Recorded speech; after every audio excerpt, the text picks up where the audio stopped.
Color Guard Forward March.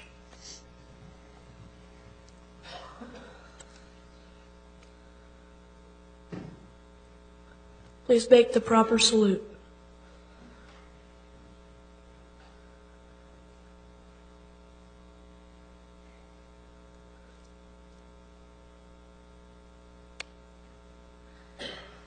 Will the audience please repeat the pledge after me? I pledge allegiance to the flag of the United States of America and to the republic for which it stands, one nation, under God, indivisible, with liberty and justice for all. Color Guard, post the colors. 2. Color Guard dismiss.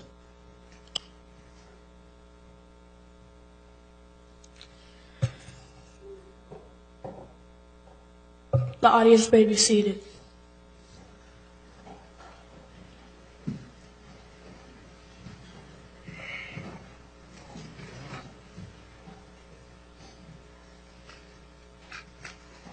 Thank you, Troop 13 from Sunset Ridge. The next order of business, we have 3 presentations this evening, and I would ask the council to step down behind the podium for all 3 of them.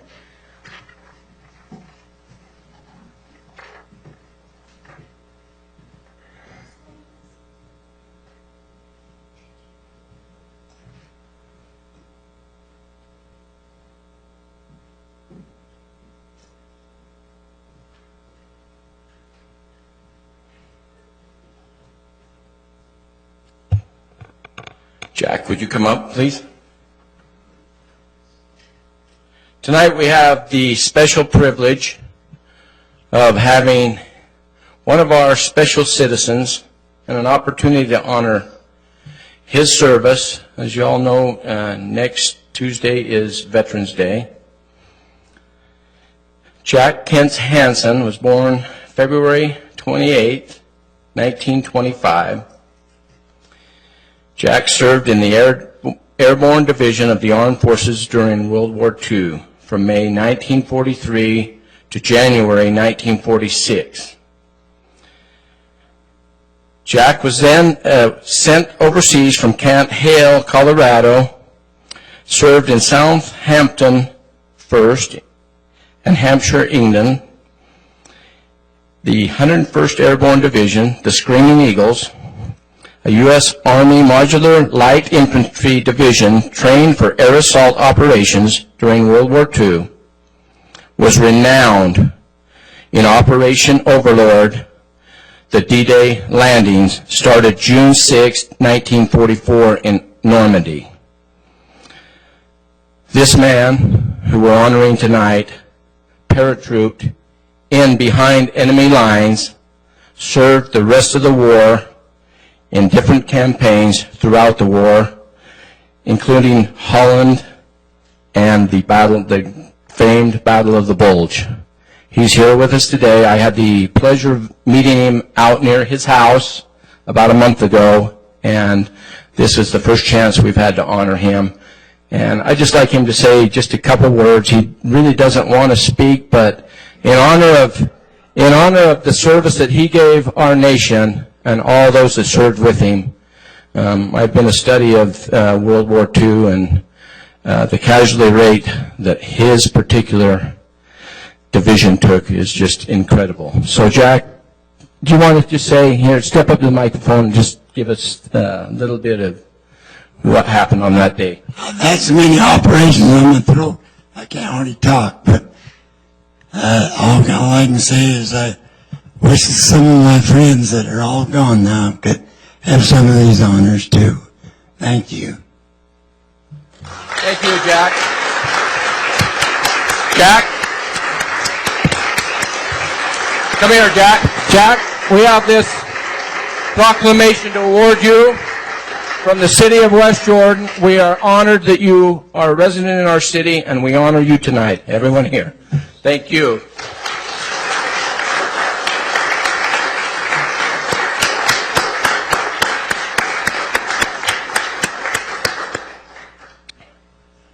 Next, we have Julie. Would you like to step forward? And I'd like to invite Ray Childs with Comcast. He's the Senior Director of Public Relations, who helped us set up Comcast Cares Day in 2014 and is helping us in 2015 for their check presentation.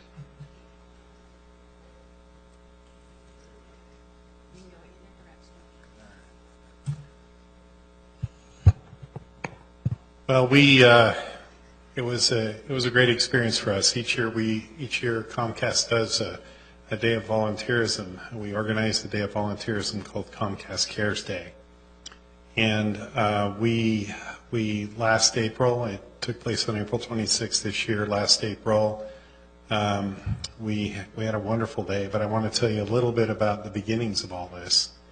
I kept getting calls last fall. I kept getting calls from Julie, and we were able to meet and talk, and she, along with the city administration, were very excited about participating in Comcast Cares Day. And so we got together, and as the planning progressed, and it does start in the fall. Actually, I'm planning next Comcast Cares Day as we speak, which is April 25th.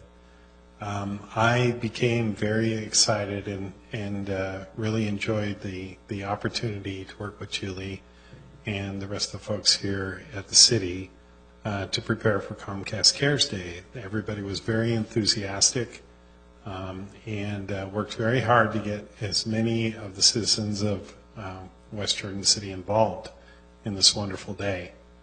And we only made one mistake. We ordered a beautiful sunny day and got rain the whole day. But what was very interesting about it was that it did not dampen the enthusiasm of the volunteers. They came and volunteered anyway, and we have some photos of people just dripping in the rain, but working very hard. And it was just one of the most wonderful experiences that we've had. We did this at 11 different locations up and down the Wasatch Front. We had over 1,000 volunteers for West Jordan City, but we also had, all told, up and down the Wasatch Front, nearly 9,000 people came. And we cleaned up cities, we helped schools, we did all kinds of things that day. But I have a special place in my heart for West Jordan City, so much so that we got together a couple of months ago and decided let's do it again.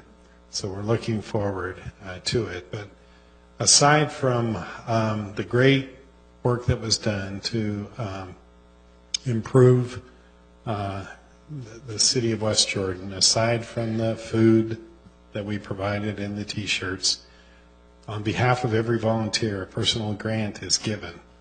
And so Julie and whoever else would like to come forward, or okay, this is where we got to do something. We'll work together on this podium. Anyway, thank you so much. On behalf of Comcast, we'd like to present this grant money on behalf of all volunteers, $17,610.54 to the city of West Jordan to benefit the development of the Sierra New Bowl Park.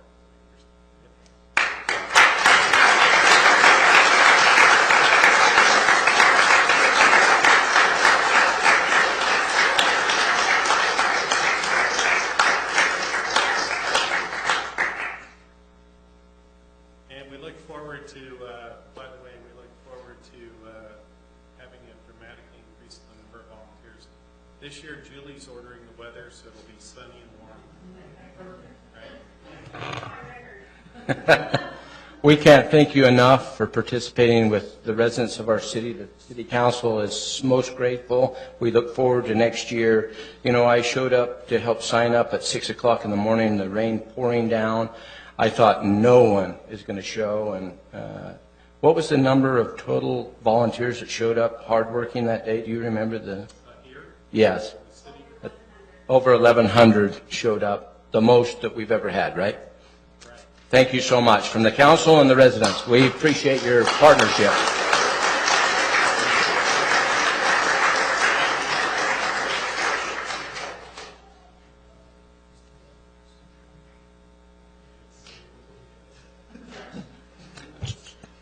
Would you stay up here with us? Chief Diamond has a presentation. I'll turn the time over to him now. Thank you. As many of you know, I've been the past president of the West Jordan Exchange Club. I'm going to ask the president, Dave Stoddard, who's the current president, and also the president-elect, Jen Campbell, to come up and join me up here. We part of the West Jordan Exchange Club, one of our goals is to prevent child abuse and have the awareness of child abuse out in the community of what just a tragedy it is.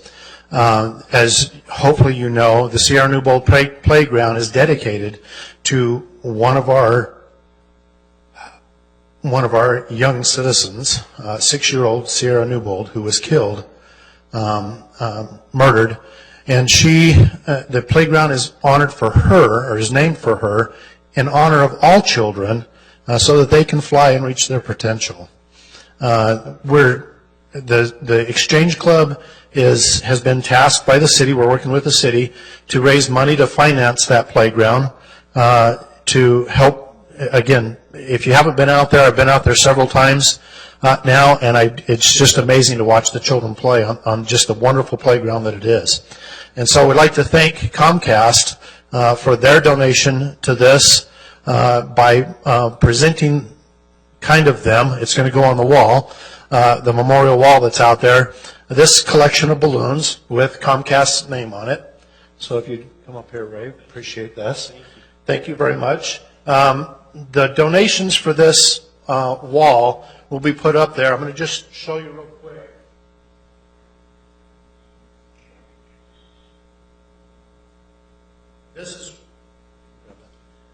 This is one that for the city of West Jordan, for what they've done, the support that they've given the Exchange Club, and the support that they've given us to really put out their child abuse awareness as well.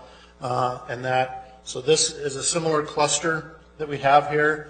For those of you who are interested in donating tonight, or if you are viewing this and you want to contact me, we have donation forms.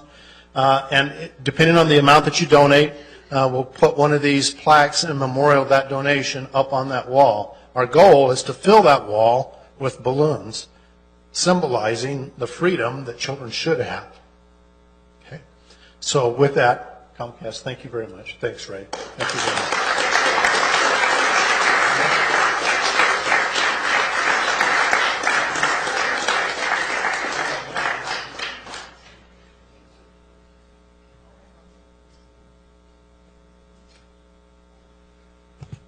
You know, we can't thank the Exchange Club enough for their dedication to improving our city, and volunteerism like this is just awesome. You know, Sierra Newbold lived a stone throw from my own house, and so I have sad memories of that, but what a way to honor her. So thank you so much to the Exchange Club.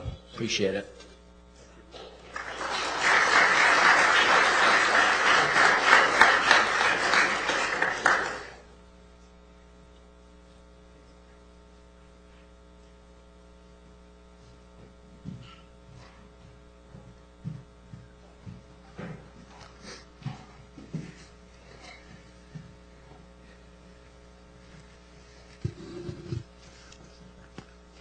Thanks so much. Really appreciate this community and everyone that does so much, and the businesses that participate in this community is just awesome. We'll move to communications now. City Manager Bryce. Thank you very much, Mayor. Council, we just want to make you aware, and I did include this in one of my reports to you last week, about some modifications to our agenda that we're trying to make to help improve the speed of it and to avoid the count of the staff preparing things in the wrong way. And so on your business items under 9, you will notice Melanie has created the words discussion and direction for staff.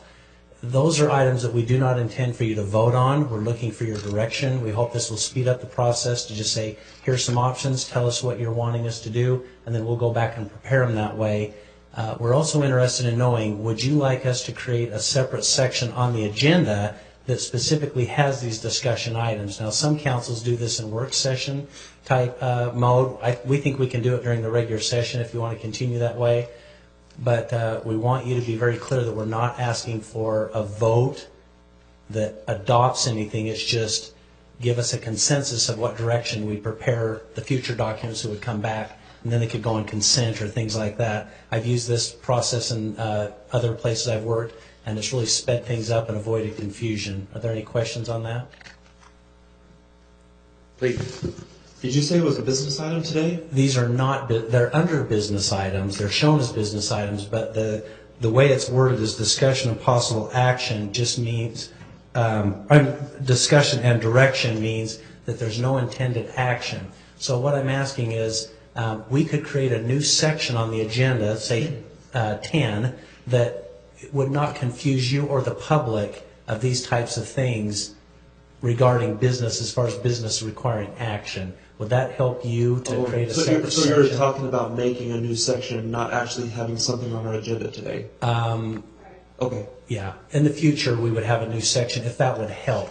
Items number, or not letter, sorry, I went to Wyoming High School. Letter D, B, are things, again, giving direction.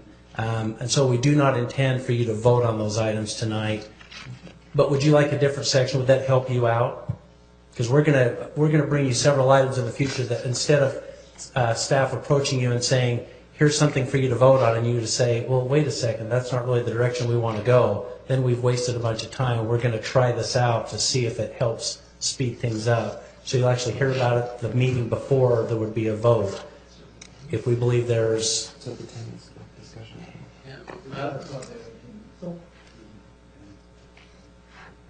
Yes, go ahead. Councilmember Hagan, then Councilmember South. Is that something that we can discuss during the retreat, or do we need to make that? Well, we would start doing it immediately if you're not opposed to it. So how about if I say this? If you're not opposed, let us try it out, and let us know if you'd rather not do that. Is that okay?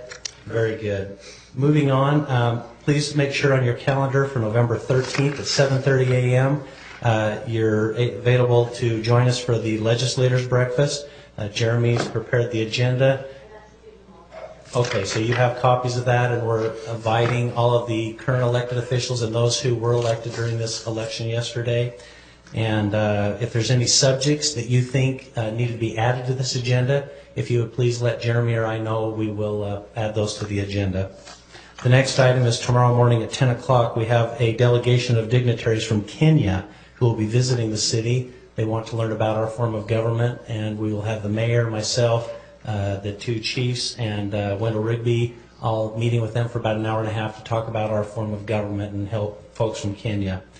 Item number 4 is Julie has been approached by a group of residents who are volunteering to build a parade float for the city of West Jordan. So for the cost of supplies, these citizens would want to help build a float. Are you open for that? And we're looking for anyone who would be willing to be on the council, if you would like, a liaison for this group. Would anybody be interested in that? And are we okay? Head that up? Or is anyone opposed first? No opposition. Who would like to head that up from the council? Any volunteers? I don't As have a one. representative over our, we kind of moved our 4th of July 24th. Would that fall into the Stampede floats? We actually have the parade committee. It would be more probably towards the Probably parade committee, who- I would think. Who on the council's representing? Who is over the Stampede? That would be me. Okay. I was in a roundabout way, just seeing if anybody else wanted to, but I guess I'll take that. I would love to. Actually, I would love to. I think it's a spectacular idea, and I would love to be involved with it. Fantastic. There you go. Thank you for your support. The next item, please make sure your calendar for December 3rd. We'll be having the employee holiday luncheon on that day. Also, we will, Smith's has informed us that they will be having the ribbon cutting for their store on December 3rd, so it's going to be a big day. And so we'll be watching your email, and if you would like to attend, we would love to have you as council members there join us for that meal. at Gardner Village. And then the last item is just a thanks to all of our staff and any of you council members that participated in our food drive for the Utah Food Bank. We had a total donation of 344 pounds of food. The administration department won with 3.5 pounds per individual employee donation. We'll be rewarding them with 3.5 pounds of donuts as a reward. So anyway, that's a joke, but thank you for laughing, those of you who did. That's all that I have, Council. Thank you. Thanks. Jeff? One item, Mayor and Council. I want to make you aware that code enforcement conducted an abatement today, and I don't have the address of the property. I'll have Brock Hudson provide a more detailed report on this abatement, but the property had weeds, debris, junk cars, and 2 oil drums on the property. The health department, the Salt Lake County Health Department, was called out because of the oil drums, but they went out. They've removed all of those things from that property after having gone through the entire notice of violation, judgment, and a notice of abatement process, and they would never clean up the property, and so under our code, they went out and abated that property. But the oil drums will have tested. Depending on the results of that test, it may cost, as I understand it, up to $1,000 a drum to dispose of it. If it doesn't have any contaminants in it, then they may not have to do anything with it. But that was on the property as well, and so all of that was removed. So a more detailed report will be coming.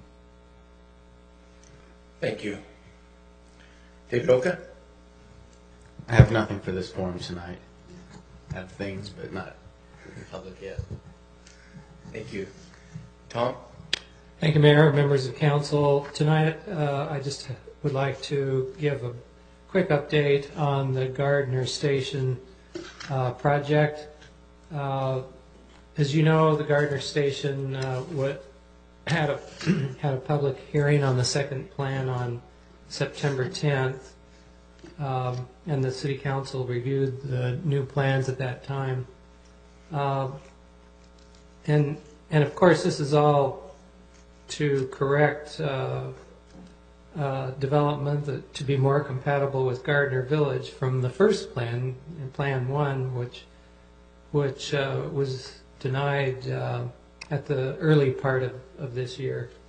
And since then, we've received a third plan in the last couple of weeks. So I'd like to just pass those out and show a couple of brief slides.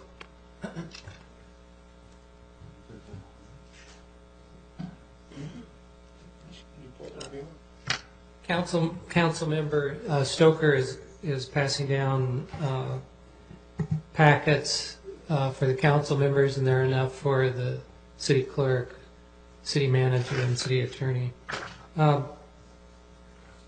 Generally speaking, the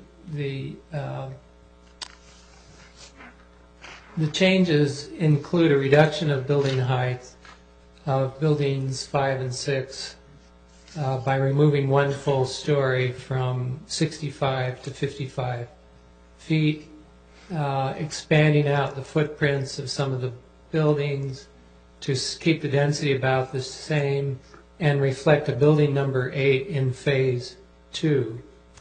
That building number 8 would go through a standard review process with the Planning Commission, reviewing the development plan and eventually adoption. The density is roughly about the same as what we've been reviewing in Plan number 2. And this slide shows a comparison of the two plans, Plan number 2 and Plan number 3. This shows the different elevations of Plan number 2 on the left and then Plan number 3 on the right. And finally, the last slide kind of shows an overall depiction of the area and how it could work together with the remaining portion of parcel development on the corner of 7800 South and 1300 West. So the only reason we bring this up tonight is that when this comes back to the City Council on November 19th, we'd like to, the applicant has tendered this information as a submittal for new mitigation measures addressing neighborhood concerns. That's a positive element, I think, that shows the continual interest with the developer and property owner with meeting the neighborhood interests here. Also included possible development agreement on parcel number 3, which, the remainder parcel on the corner of 13th West and 7800 South, to ensure that it was not going to be additional market rate apartments on that corner. And also they've tendered a proposal to provide left turn lanes on 1300 West to the north entrance into the residential community, proposed residential community, as mitigation to help improve the traffic flow.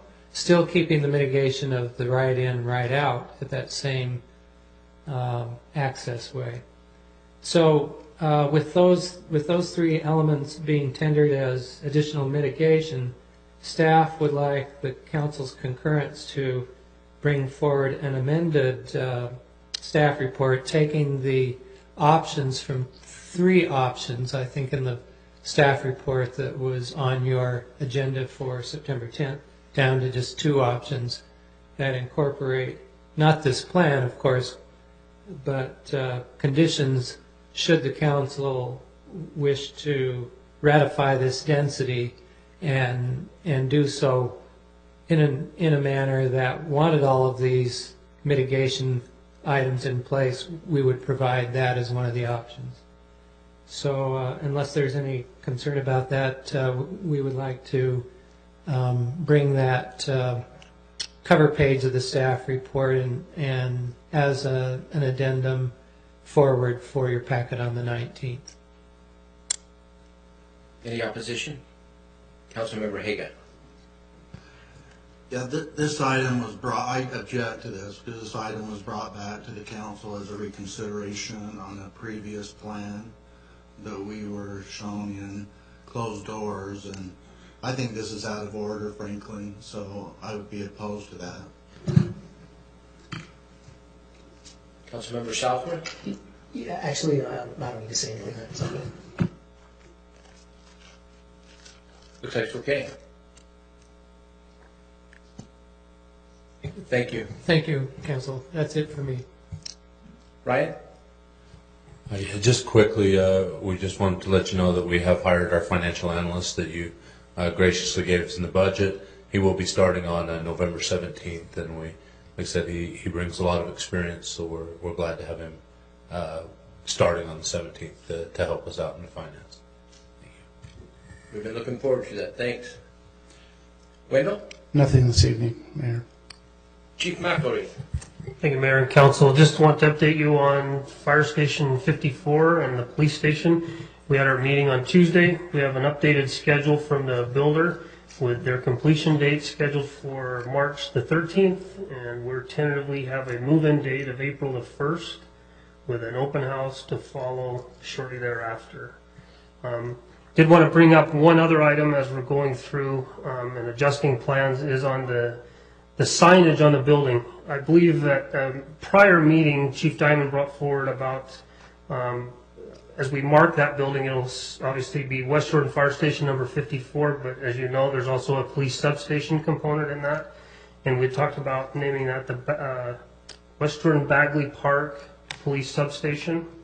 And that was some time ago we brought that to you. We just wanted to know if that was still your wishes to use that as the name for it, or if you had something different, or if you'd like us to bring it back for an agenda item for discussion. Does anybody have any opposition to just doing what's been already been directed? Looks like you're good. Okay, thank you. Chief Diamond. I don't have anything to report tonight, Mayor. Thank you. Council reports. Councilmember Stoker. Nothing tonight, thank you. Councilmember Southmore. Thank you, Mayor. I would just encourage, just to jump off of now a comment, what Tom was talking about, encourage council to engage the developer if you so desire and the residents in this area. I think those that have been most critical of this have been engaged in trying to work out something that is a reasonable and acceptable and a long-term solution for the city. I just encourage you to engage them. I can fill you in on what I know, but I'm very, very encouraged by what I've seen out of our community, meaning our staff, our residents, the developer. Very, very positive work taking place, and so I encourage you to do that. One other thing, just on kind of on a personal note, this week, I guess events that, as you look around the world, the things that take place are a little bit disconcerting, and sometimes you start to lose faith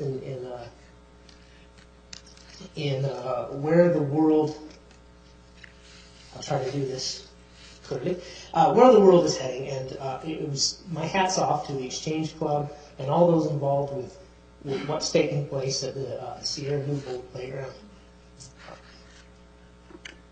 It is, it is encouraging to see selfless acts still alive in this world. So thank you. Thanks. Councilmember Nichols? You want me to talk after that?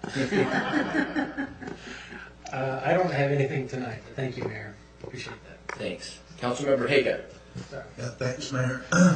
I had a meeting today, and it was the best time to bring it up with Chief McElreath, with the mayor, and the mayor tasked me to do this.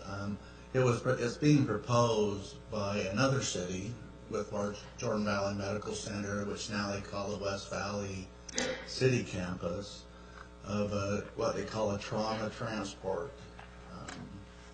And I'm as far as the details, I'm not familiar with, but the mayor asked me to get an engagement with you, myself, and any other council members and the city manager, and with Jordan Valley Medical Center about this opportunity. That's how it was expressed to us. So we can make some time with you. That'd be great.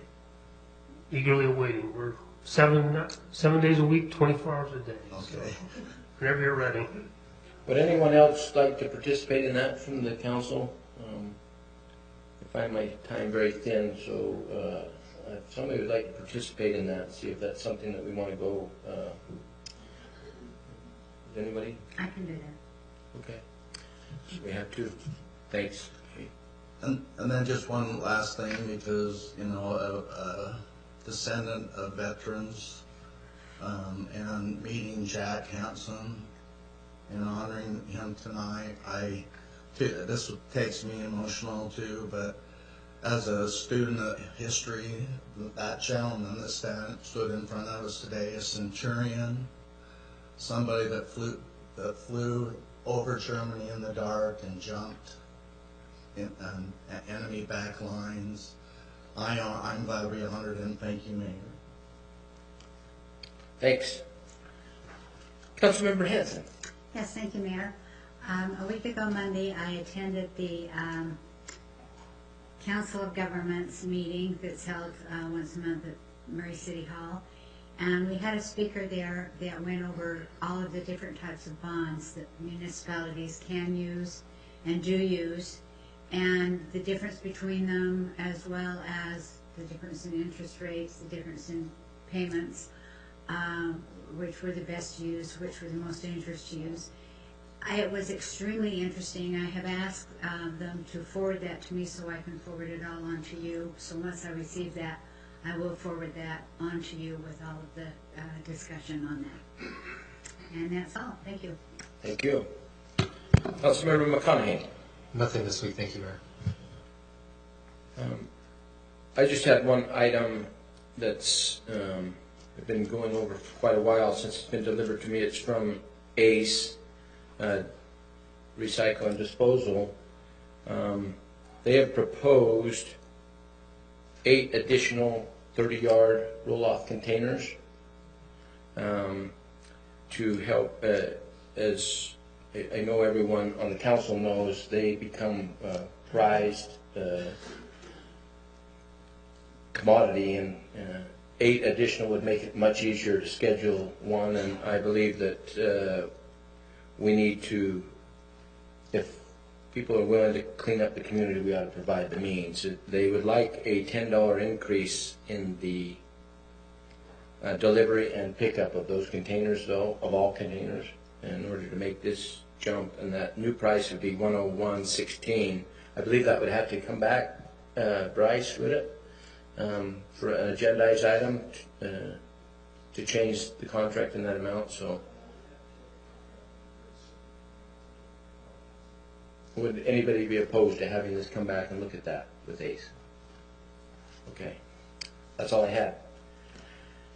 Now we will move to the citizens' comments, and we have 2 times to speak this evening. Item 8A is a public hearing. That will be a chance to speak on that item later in the meeting. Any other item you wish to speak on, you're allowed 3 minutes, and we have several signed up to speak tonight. I will begin with the first, Steve Jones.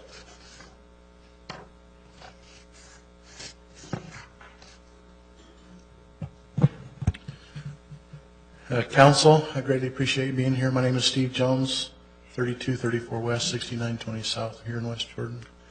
I missed the last council meeting because I was out of town. I greatly appreciate the move of funding to push forward the stormwater system repairs. But I got a couple of phone calls tonight that there was actually some consideration or proposals that would push back this issue for over a year. So I'm standing before you here tonight to remind you this is a 30-year issue. And personally speaking, I don't give a diddly darn about lighting. I don't care about revamping. I want water out of my front yard. I don't think it's too much to ask. I think we've had plenty of time to do it. So any proposal by staff that says that that should be put on the back burner for whatever reason, I'm sorry, I don't buy into it. It can be pushed forward. We have studies that are being done. There's been studies that have already been done. I've proposed things to you already over the last umpteen months. Please. We've got a wonderful community. But I still bring back to you, if we have people's homes that are flooding and being ruined year after year, I'm sorry, to me that's negligence. I don't know how any other way to put it. It's a known problem, it's a design flaw, and it needs to be corrected. So, with that said, please instruct staff to not put that to the bottom of the barrel. Let's put it to the top and make it the priority that it deserves. Thank you. Thank you. Joe Colosimo. Mayor, on that issue, I don't know of any deprioritization of storm drain projects. Has there been any discussion about the storm drain projects being? We've had no discussion at this point. Okay. Joe Colosimo, 155 West Malvern Avenue, Salt Lake City. I just wanted to thank the city and the staff, and especially the neighbors, working through the process and trying to address concerns, especially the neighbors. I feel like we've created a better project, and I look forward to next, on the 19th, to present it and get some feedback. Thank you. Thank you. Jeff Deskowski. Bruce Baird.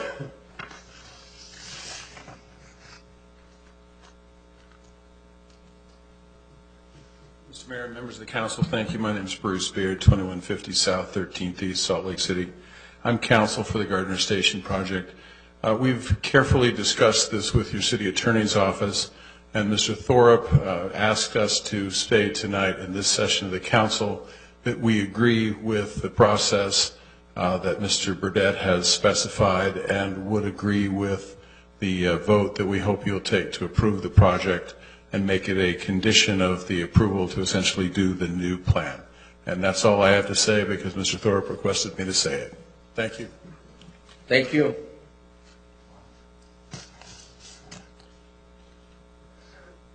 Bill Hubbard?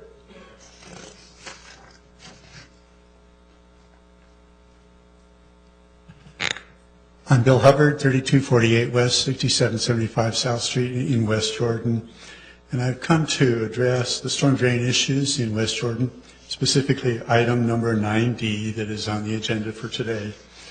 As you all know, on August 20th of this year, there was a significant flood that affected many residents in the city, including, according to KUTV News, there were 5 homes near 6920 South that were flooded.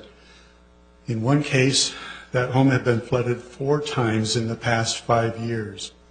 Thousands of dollars in property damage, 1 car totally destroyed because of the flood.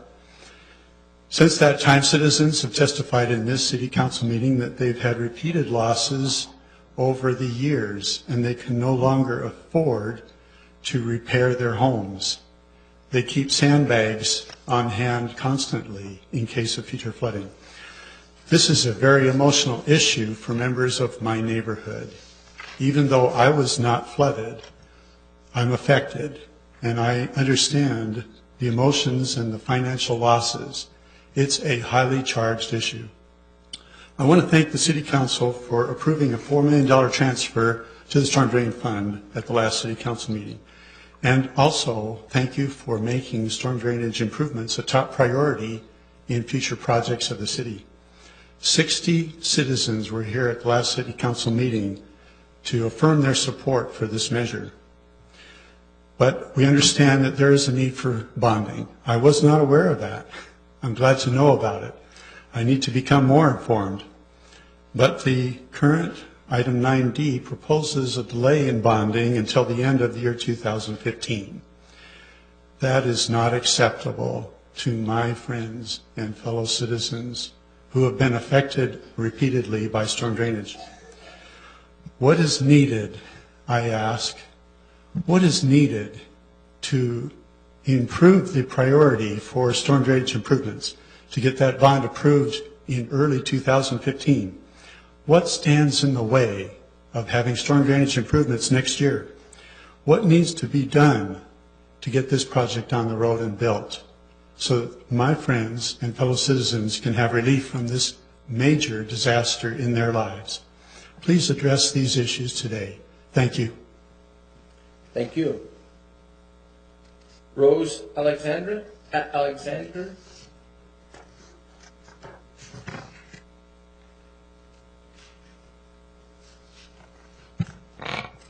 Yes, my name is Rose Alexander. I live at 8565 Coachman Way in West Jordan, and I'm here along with Rella Sarah and Trent and Jackie, you know what I'm going to say, Hendricks.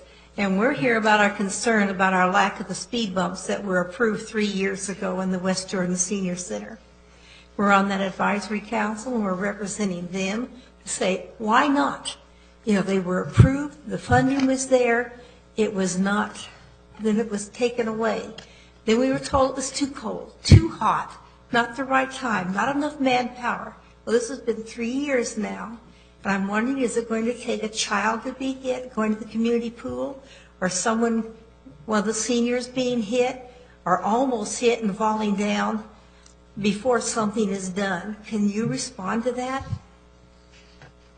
I can't respond at this time, but I will get back to you. We Mayor. have heard, I'm sorry, but we have heard that before. And Wait just one sec. Our Public Works Director, Wendell Rigby, would like to respond. We actually have a design for that. The design is out for bids. So in the next week or so, we're going to receive those bids. it has been 3 years, though. And and one or two of us here have almost been hit by cars. They don't observe that 5-mile-an-hour speed limit at all coming in there to the recreation center. We'll be constructing it as soon as we can get to But it that here. promise to us before the snow starts to fall? we have to get a contractor on board, and then we can get with you and let you know. And we've waited a long time. Okay. Anybody else have anything else? Well, thank you very much for your time. I am one of the seniors that has almost been hit crossing from my car over the building because these people will not slow down. I would hate to see a child or one of us seniors get hit because then it's going to cost the city a little bit more money to take care of the problem. Thank you. And it's one more thing. It's not just the senior center. You know, back there in that same grouping, you've got the community swimming pool on one side, you've got the senior center, and you've got the recreational, the Gene Fulmer Center there. And so it's not just us that's making this complaint. Thank you. Thank you very much. Gary Eastman.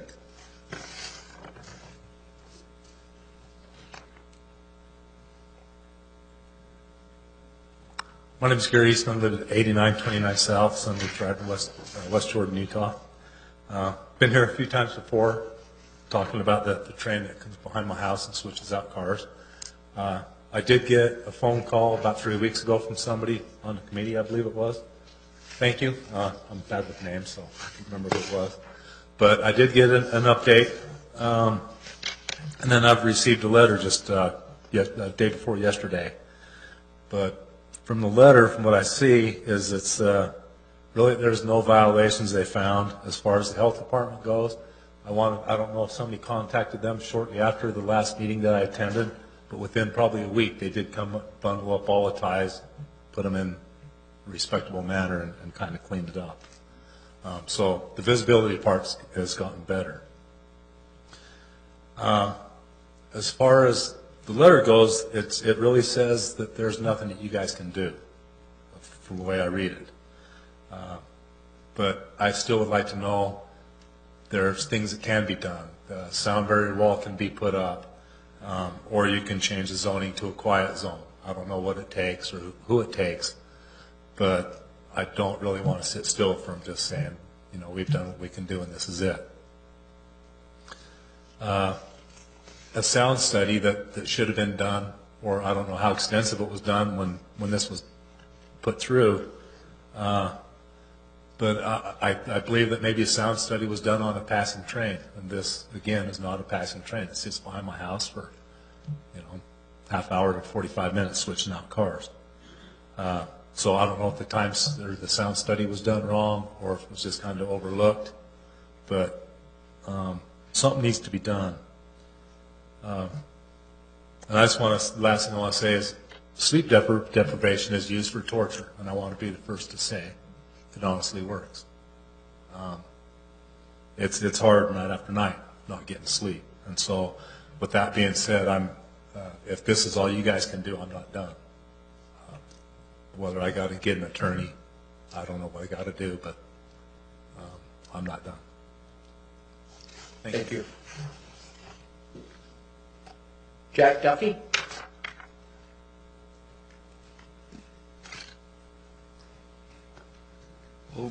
Good evening, councilors. I'm Jack Duffy. I live at 4789 West Potenza Court in West Jordan. Much has been made the last several times we've had a city manager leave about the excessive severance packages that they are entitled to and that they receive. I have seen a lot of criticism on social media as well and just out and about in the community. I happened to check the city charter in Mesa, Arizona, and their charter only allows 2 months severance pay. I checked the handbook for Utah municipal officials, and it says that state law mandates dismissed city managers receive 6 months severance pay. So it appears that our hands are tied in the city, and I think most people would prefer a shorter severance period. And I'm wondering if we've ever tried to get the state legislature to look at that. Could the city council pass a resolution, send it to our West Jordan legislators? Probably other cities would probably be willing to join us. but it seems we should be able to determine our own destiny. Ogden and Tooele, I know, have home rule. I don't know why more cities don't have it in Utah. There's probably a legislative reason, I would think. But I'm wondering if that's even an option anymore, if they've been grandfathered, you know, Ogden and Tooele for home rule. But I don't get why the legislature keeps such tight reins on cities. I mean, those who settled Utah came from Nauvoo that had its own city charter that could change it without legislative approval. And I think it's a shame that we have to deal with this, but I'm just wondering if the city council's ever talked about this or joined with other cities to try to make it so cities have more latitude when it comes to severance packages for city managers. Thank you very much. Appreciate your service to our city. Thank you. Just to make it clear, Ogden for sure, and I believe Tooele have a different government than we have. Ogden, I know for sure, I believe Tooele as well. So just to be clear on that. Okay, that's all that have signed up to speak tonight. Anyone else wishing to speak on any item other than the public hearing tonight? Now would be your time to speak. You would have 3 minutes to speak. Is there anyone wishing to speak?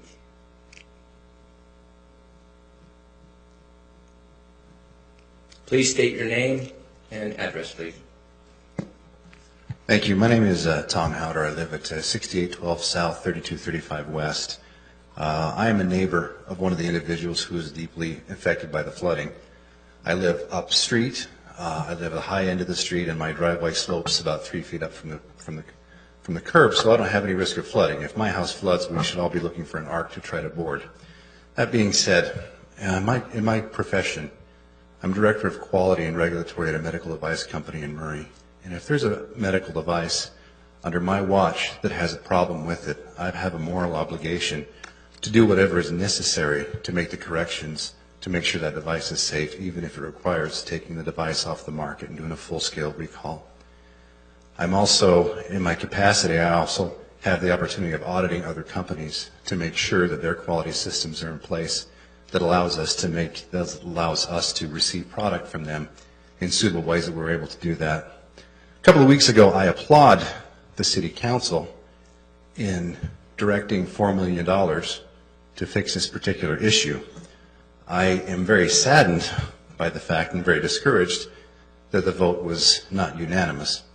The fact that it was not unanimous was very sad and unfortunate and struck very much of, if I may be so bold to say, Obama-esque narcissism, and showed, and as a citizen, showed a lack of understanding of what the constituents of this community really want.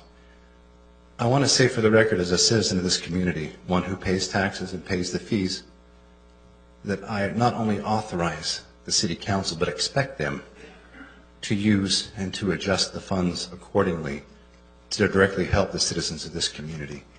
It is your responsibility to do that, and I will hold you accountable in so doing.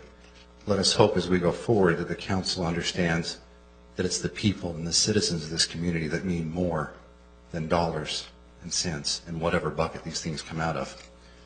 That being said, right now, if I was to audit the City of West Jordan for this issue, I would not do business with you, because I'm not convinced that the management of this city has put the appropriate efforts into correcting this particular problem. If this bond is pushed back for another year, it would be similar to my company if we had a device under recall saying, we're not going to invest the money to fix this problem. Instead, we're going to buy this brand new booth that we could show at this trade show so we could sell more medical devices that don't work. It would be silly for us to do that. Mayor and council members, this has got to be the top priority. You have no other priority. You have a system that is gravely ill and does not work. Fixing it is your top priority. You inherited this problem, but you were elected to these seats. So you've got your seats and everything that goes along with it. It is up to you to fix this problem. Thank you. Thank you. Anyone else wishing to speak?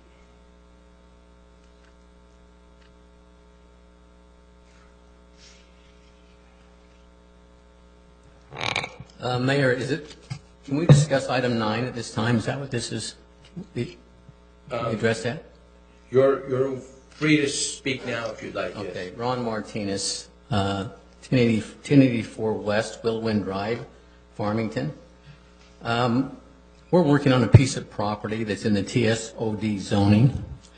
And the ordinance that you're going to consider tonight, I assume you're going to do a up or down vote on it. Our concern is that the TSOD zoning gave specific density for a specific reason to help leverage the ridership on the tracks system. And there is a tracks stop right across from the property that we're interested in. So we would ask that you delay the vote for 2 weeks to 30 days so that we can sit down with the owner and maybe work with staff and try to get our arms around how this would affect the TSOD zoning on this particular piece of property. So I guess I'm just requesting that you consider that. It's a fairly large investment in federal money and state money and that was allocated for the use for this area, and we think that the TSOD zoning is appropriate to help leverage the ridership, and we'd like to have some time to work with staff and address it. Thank you. Thank you.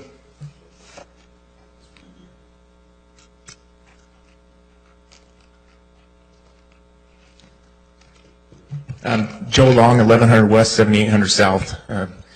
Is it my understanding that item number 9A is up for a vote tonight? Is that correct or not? Okay. Yes. I'm here in opposition of making any changes to the matter that the City Council took on this issue 2 weeks ago.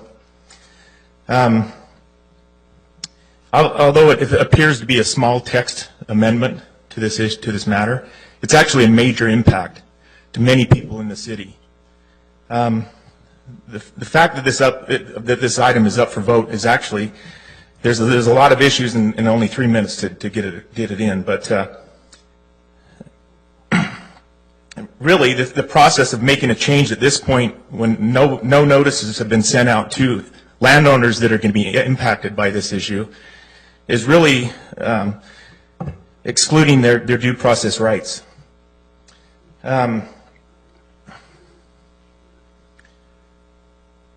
Staff, when the moratorium was put on to multifamily housing, you commissioned the staff to come forward with a recommendation that they come back with and excluded certain building types that your vote went with. And now you're saying you want to basically put those into the cap and grade scale. And that has a major impact. It actually goes against the criteria, and I don't think the staff, correct me if I'm wrong, Tom, would make a positive recommendation on this because it goes against the goal number 4 or policy 3 that's on your long-term master plan growth plan. Realistically, this item should have a lot more discussion on how it's going to impact the growth of the West Jordan and the property owners that own property in West Jordan that is zoned multifamily. You're excluding senior housing, low-income housing, because based on the current growth rates right now, those items will not be able to be built based on the single-family housing that are being started right now. The ratio was adjusted based on these items being excluded. If you're now going to include them, you need to relook at the ratio as well. You can't just make a text amendment to the overall adjustment. So I'm here asking that you do not take action on this item tonight and provide owners of the property to provide you with some input, and also take your staff's recommendation that you commissioned to study this issue. They didn't have an independent study conducted saying whether it should be included or not. You commissioned your staff to do it, and you're not even taking their recommendations. So I would ask you not to vote for it. Thank you. Thank you. Anyone else wishing to speak? Any citizens' comments? Seeing none, we will close citizens' comments and move to the consent calendar. Councilmember Hager. Mayor, can I pull 7C? 7C.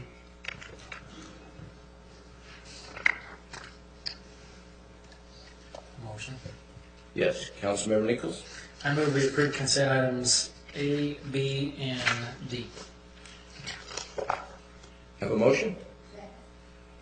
Have a motion by Councilmember Nichols and a second by Councilmember Hanson. Any discussion to the motion? Seeing none, let's vote. Councilmember Stoker, Yes. Councilmember Southworth, Aye. Mayor Rull, Yes. Councilmember Nichols, Yes. Councilmember Hanson, Yes. Councilmember Haga, Yes. Councilmember McConaughey. Aye. Seven in favor. Okay, thank you. Moving on to item 8A, public hearing item. Receive public input and consider for approval ordinance 14-33 regarding amending the general plan land use map and rezoning land use amendment of 20 acres from Research Park to light industrial and rezoning from BRP Business Research Park zone to M1 light manufacturing zone for property located at 7602 South Airport Road, Utah National Guard, State of Utah. Tom Burnett.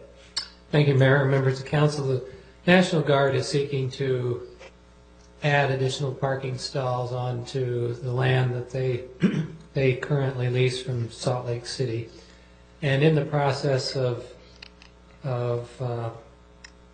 looking at the design and entitlements on how to go about enlarging the parking lot, they determined that the current zoning may be somewhat less flexible with maximizing the number of parking stalls they wish to have. And in concert with that, the Guard's consultant has a legal opinion from the Utah Attorney General's office indicating when the Guard is planning to develop improvements on property owned by a municipality that is regulated by another municipality through zoning, they do have to comply to the city's zoning. And I know I talked last time about federal government being exempt if this property were owned by the federal government, it would be most likely. But since it's owned by Salt Lake City and is there by agreement, the opinion from Utah Attorney General's office is they need to comply with our code. So in an effort to get parking off of Airport Road, when the Guard is having a training activity that brings a number of personnel into the facility, they would like to build more parking, have it safer for the Guard, safer for the city. It's mutually desirable public safety measure. Let me turn the time over to Larry Gardner, who's reviewing the rezone. He has more details than I do. I know Council Member Nichols called me earlier today about authorization from the airport, the Salt Lake City Department of Airports, and I do remember seeing a affidavit signed by Maureen Riley, but I'll turn the time over to Larry. Yeah, the Department of Airports from Salt Lake City did sign the affidavit for the Guard to go forward with this. Tom explained the reason for the zone change, and it is a change in the land use map from Research Park to light industrial, and the zoning from Business Research Park to M1, which is an industrial zone. Excuse me. The site is on the east side of Airport Road, is of course the National Guard now, and they also are on the west side of the road connected by a tunnel.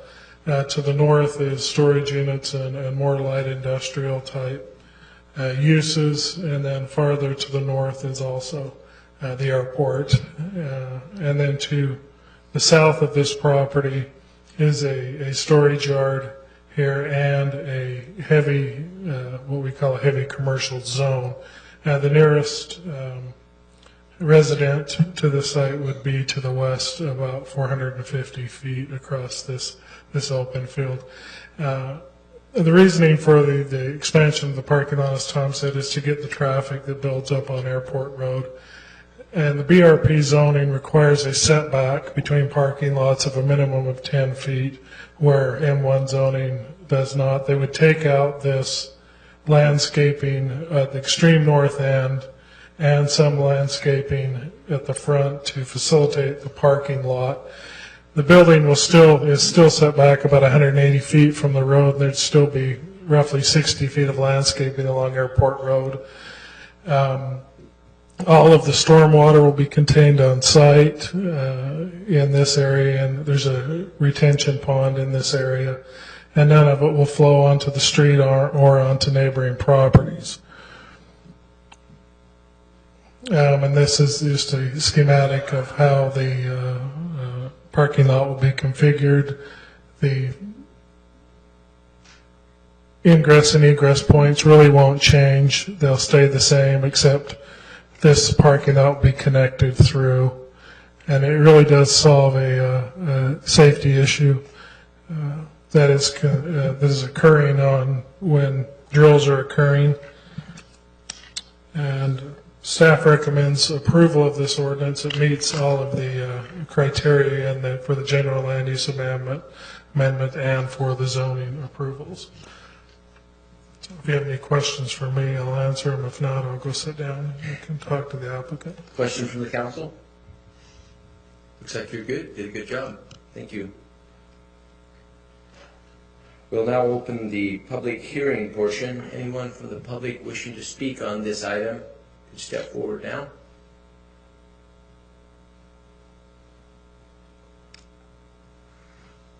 And seeing none, we will close the public hearing and move to the council for a motion. Councilmember Nichols. Thank you, Mayor. I have just a quick statement and then a motion. It was a question I had earlier. The Planning Commission actually had the same question. I think even the neighboring property had the same question. I just bring it up to council as an idea. One of the issues that I'm always interested in is I use this Airport Road frequently in my travels, and my question was whether this would relate to whether any improvements would need to be done on the road. I would argue that no, in this case, because it's all the development that's going to change as a matter of this rezone is going to be inside. But what I wanted to bring up as an issue while we're discussing this is I'd like to kind of challenge us as a council to take on possible avenues through which we can try to obtain state and or federal funding to help us improve the street frontage along here as well, with at least curb and gutter, and perhaps even improving the landscaping, upping a little bit. The area could really use it, even in economic development for this area. It doesn't directly relate to this issue tonight, but I wanted to bring it up because it really is something that we need to keep forefront in our mind. That being said, I have a motion that we approve ordinance 14-33, amending the general plan and rezoning this property as stated in the packet. Second. Okay, we have a motion by Councilmember Nichols and two, but we'll give it to Councilmember McConaughey for the second. Discussion to the motion. Seeing none, let's vote. Councilmember Haga? Yes. Councilmember Stoker? Yes. Councilmember McConaughey? Aye. Councilmember Southworth? Aye. Councilmember Nichols? Yes. Mayor Robb? Yes. Councilmember Hanson? Yes. Vote passes 7 in favor. Okay, thank you. Can I make one quick comment? Yes, please. I'm noticing that we're having a hard time getting on the West Jordan website. Judy is and I am, or Councilmember Hanson is and I am. I don't know if any of you other ones are. Oh, because I've sent messages to Michael Oliver. So those of us who are having problems, it will be working soon.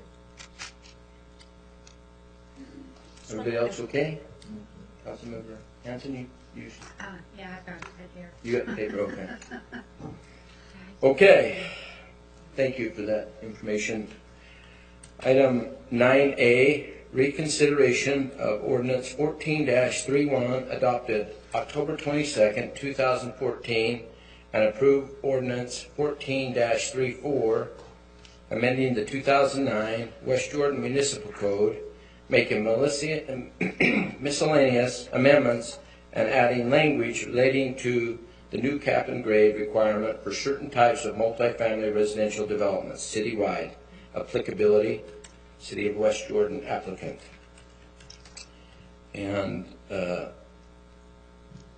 it's a very small text amendment change. And I would just like to state before we discuss this item that we did hold a public hearing on October 22nd, and all members of the public were invited to speak on this issue. The reason I requested this change is because I understood it very differently. I understood that many members of the council wanted to go back to what the general plan stated, the 1783 percentage. I didn't believe that was fair to the development community. I felt like that we needed at least establish what exists today, which is 22.5%. We rounded it up to 23% multifamily and 77% single family. And it was my error in not stating that the other types of multifamily were subject to that particular cap.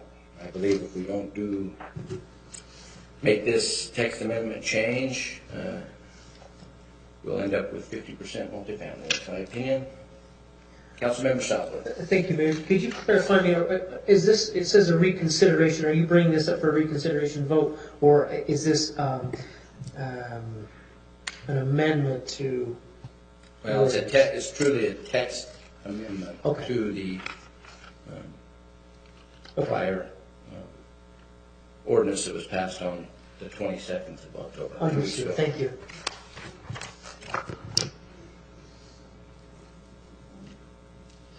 Mayor, I've got a clarifying question.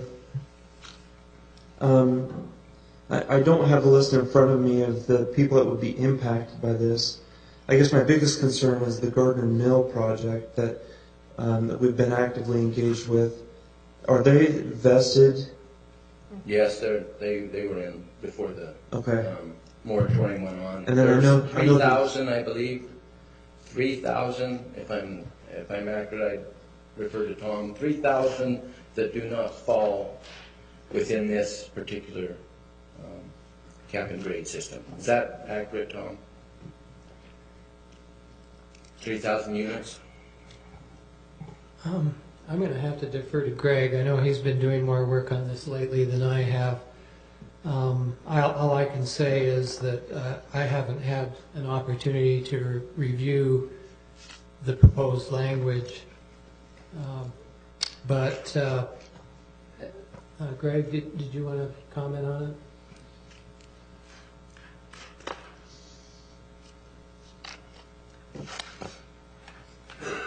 I think if you recall the first time that we met, we handed out this green spreadsheet that indicated which properties would be exempt. I just don't have that in front of me right now, so I don't remember.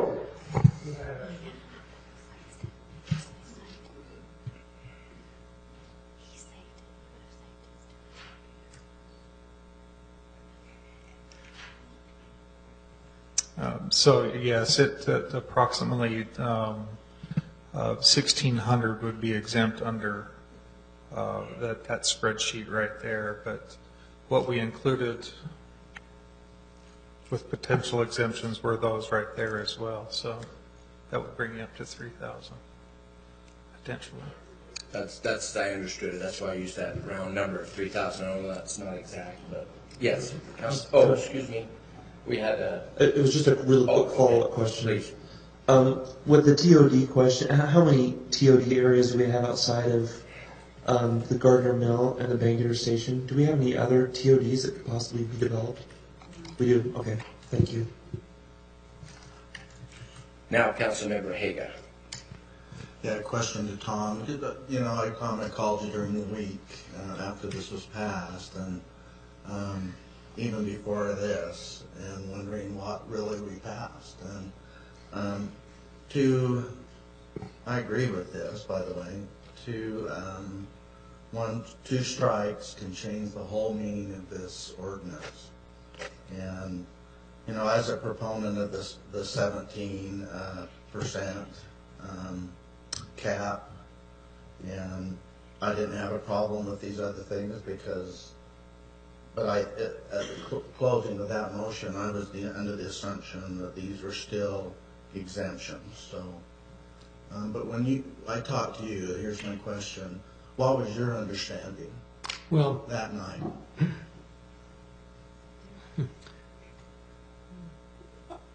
We think that the ordinance that was approved will meet any legal test that would come forward, and we thought that it would also address policies in the general plan supporting direction of multifamily to TODs, to the point that it would restrict market rate apartments from going into locations in other areas of the city. The language I saw the changes as the agenda came out last Friday. My principal concern with that language is that it may prevent the city from having some opportunities to put in some multifamily in the city center project. And I don't know whether that's important to the council or not. Maybe the council feels that the city center project should base more of its focus on office, but given that there's a larger area than just phase one, there's really 4 phases to that city center. I think that there could be some problems with this language in relationship to those other 3 phases. So that was my primary concern with it.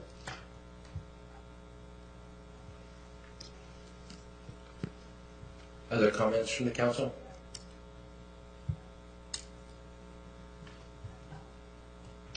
Mayor? Yes. Councilmember McConaughey. Thank you, Mayor. So just to make sure I have a proper understanding of where we're at and where it's proposed to go, what we did at the prior meeting was pass an ordinance saying that we need to maintain a level of single-family housing to multifamily housing, and that's what we want to try and maintain. However, if you build multifamily housing in a TOD, you're exempt from the caps. You can go ahead and build there without any restriction. Those units will be incorporated into the calculation, though, so it will be a while before others can build outside of the TODs. We'll have to make sure that we have that proper level, that proper ratio. What this is proposing is saying, even within the TODs, you cannot build within the TODs until single-family housing comes up. Is that correct? That's accurate. As I understand it, that's exactly what this would do. So in other words, we would never be greater than 23 to 77 in the city, so it would have to maintain a static ratio. My understanding was that there was a realization that ratio would be skewed, but it would be primarily in the TOD where we want to encourage that multifamily housing, and then we have to return to that equilibrium before additional multifamily could be built outside of that. So I thought that was indeed what we wanted to do. I worry that these changes would prohibit the city from developing in those TODs where we primarily want to encourage that multifamily. I'm not sure. Could I comment on that? I believe that the TODs are already incorporated in that calculation of those that are already exempted because they were already in the process before the moratorium. That doesn't include the city center. Yeah, the city center isn't, yeah, you're accurate. It's not designed yet. It's not even off the ground yet. So it would have to match, it would have to keep up with the single family as part of it. Yes, you're right. So if I could clarify that, Mayor, you said, you suggested that the TODs are already exempted from that then, because they're already in. The Boulder Properties is ready to break ground. I spoke with them day before yesterday. I met with their financing people. They're ready to break ground. They're already in because they had applied before the moratorium went into place. The Gardner Village, Gardner Development has already been in before. There are several others. I mean, it totals, I believe. So what? My question then, Mr. Martinez came during citizen comments and asked about this particular TOD that he's investigating. Is that one already grandfathered into it as well?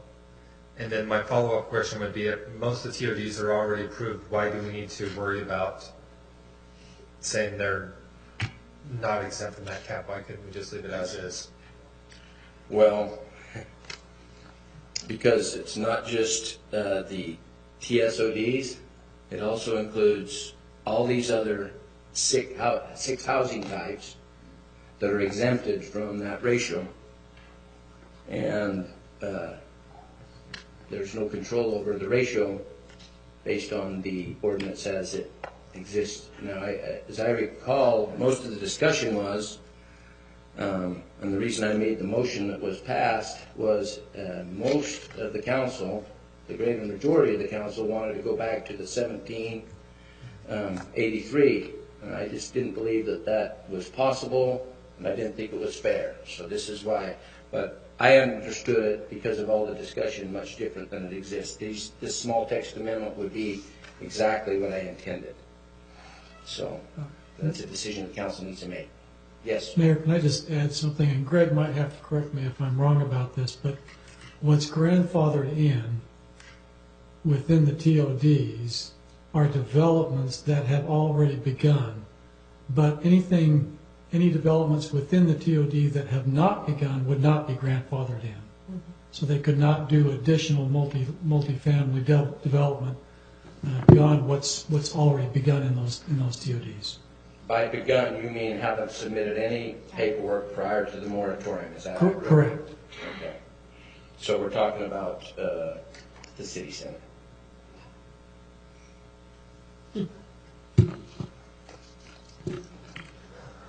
Councilmember Southworth. Yeah, Mayor, would you mind just clarifying one more time? Is it 2 text amendments? Is that what you have? 2 of them? Yeah, there's 2 words. Okay. But it takes out these exemptions. They have to follow the ratio. If we make this slight text amendment, it takes out the exemptions. The ratio will stay the same as, well, slightly larger than it existed. Well, quite a bit larger than it exists today because, like I said, there's already exempted all except for city center TODs are already exempted. Sure. And the ship is sailed.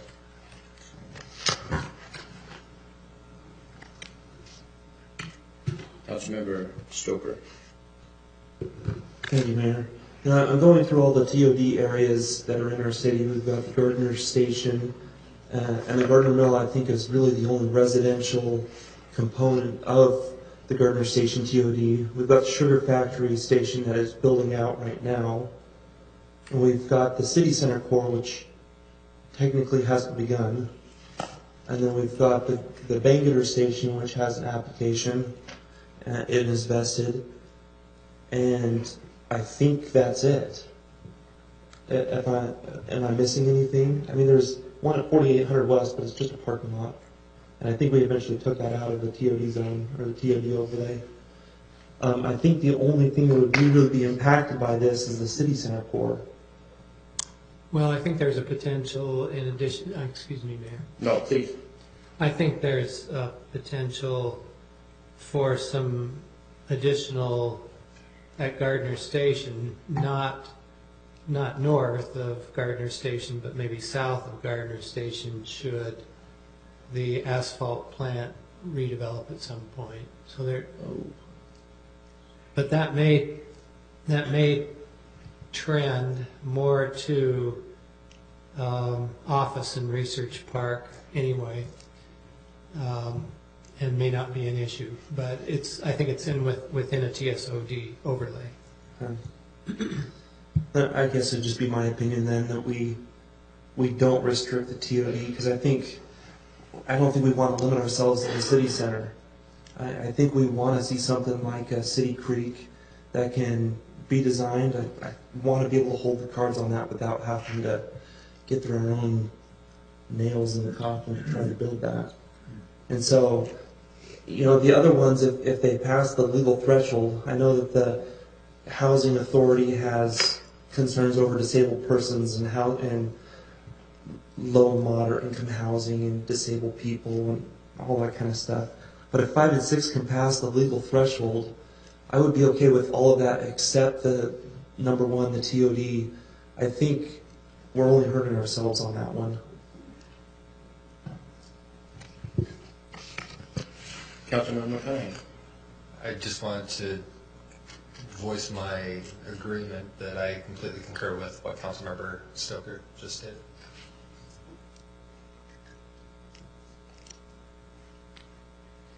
It would be my opinion that since the multifamily housing component is scheduled several phases from the initial start of that we could very well see the ratio come in line. And of course, all of these items, these 6 items here, will get the best grading in the cap and grade system.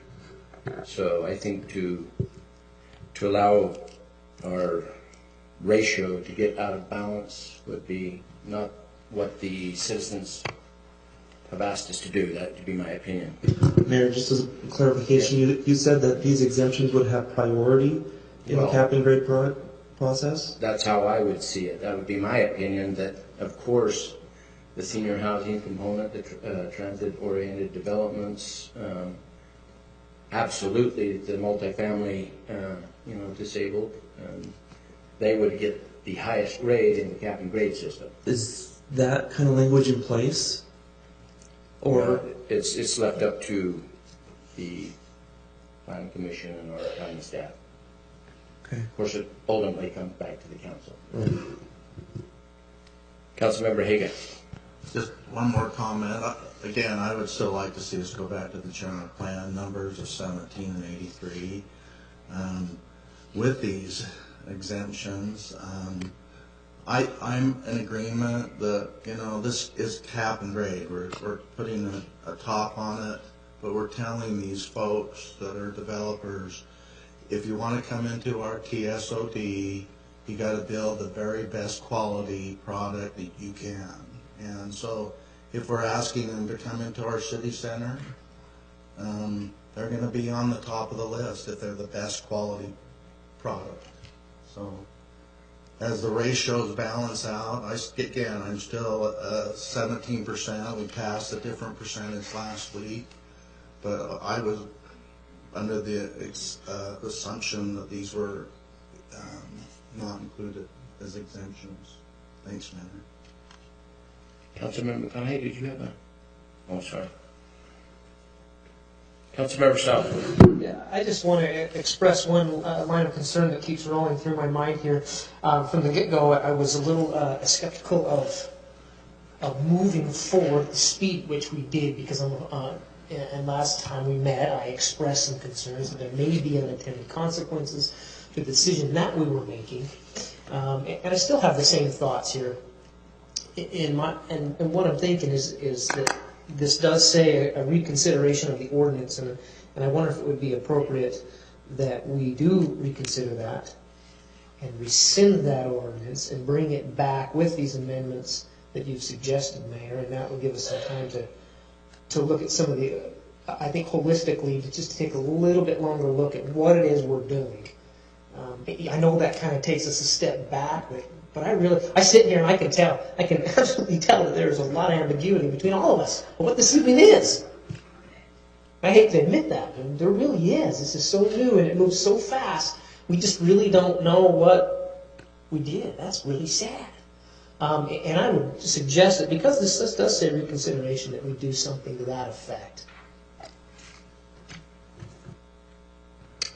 Councilmember Hagan. And I would move to do that, but I think we're looking at a deadline for the moratorium, though. What was that, Tom? The moratorium expires on November 14th. So we would have to have a special meeting. Am I right or wrong? Well, no, you can take it off and then have a mad dash to get others approved if you want. Councilmember Stoker. I am not in favor of completely rescinding this because of the moratorium deadline. I think the city is in an okay position right now with the language in place. However, the thought keeps coming back to me at our previous meeting that with all of the vested properties that we have, it would take years and years before we even, if we made these items not really exemptions at all, that they were all part of the calculation, there would be no multifamily development in our city for several years because of the vested projects that are already in the queue. Those alone, in combination with the set percentage, will basically block multifamily development for a long, long time. I'm concerned about how that impacts the city center, frankly. And I would be interested in hearing legal's advice on whether or not we can include the disability and the other housing authority aspects into the cap and grade system, or do we run afoul of the Fair Housing Act? I'm not sure I can render an opinion now on that issue, but that would be worth looking at. Okay. It would be my opinion that we have plenty of those type of product already existing in our city now, or approved to soon exist in our city now with those that have been already approved. Councilmember Southwood. Yeah, thank you, Mayor. One more comment. Then I concur with the thoughts that were brought up as far as the moratorium. That may be a bloodbath and a mad dash to the counter on the second floor for applications and possibly opening the door if we did pull this back. So maybe keeping it in place, but I would still suggest that maybe an appropriate path at this point. I don't think we're quite ready to make a decision as to table this for a future date. In the meantime, give us some opportunity to look at this more closely and answer some of these questions that we brought up. Thank you.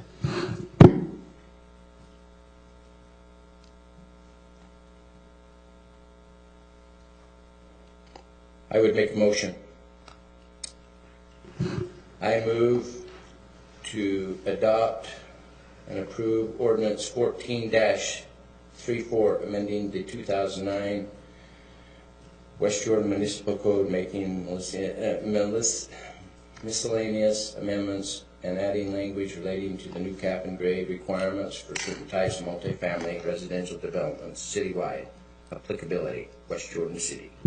Applicant. Second. Okay, we have a motion by myself and a second by Councilmember Haga. Discussion to the motion.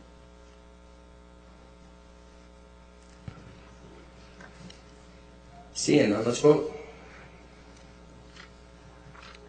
Councilmember McConaughey? No. Councilmember Hanson? No. Councilmember Haga? Yes. Mayor Raw? Yes. Councilmember Southworth?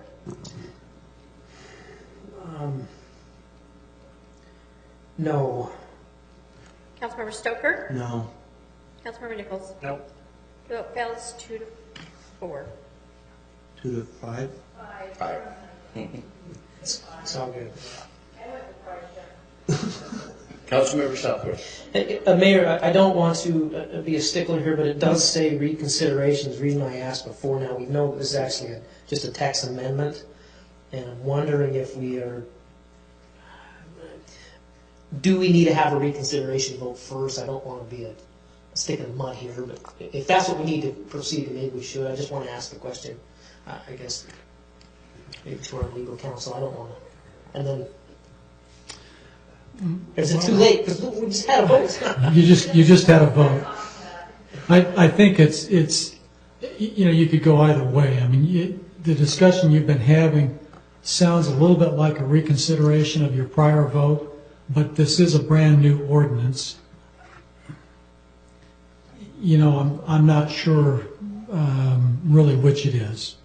It's called a reconsideration, but you'd be in the same boat. If you move to reconsider, you're going to have a vote on whether you're going to reconsider the prior ordinance, or you're going to have a motion to approve as you've tried, and that fell. I'm assuming the motion to reconsider would fail likewise, but so you might be in the same place. Would a text amendment have to go through the Planning Commission? Yes, it would.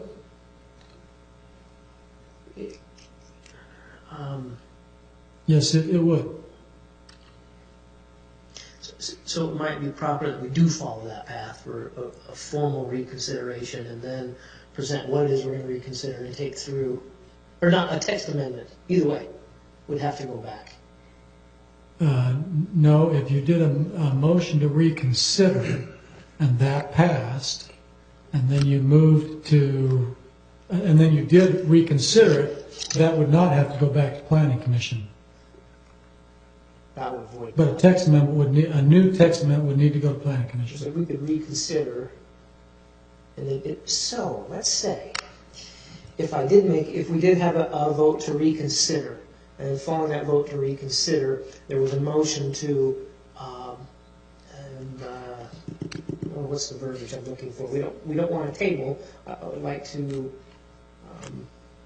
continue this item to a future date. Continuing table is the same thing. Oh, continue table. Okay, continue table to a future date. And at which point, what I mentioned earlier, we can consider more closely these changes the mayor has presented, what effects those would have, and really get a better view or understanding. So I would move to. Oh, was I on the winning side? I can't remember. Was I on the?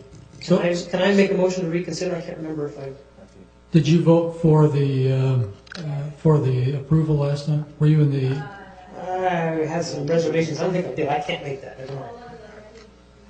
Yeah, he did not. So just so it's clear on the record, I think that if you make a motion to reconsider and it passes, then you're considering the changes, and not as a text amendment, but just as a change to your vote from last meeting.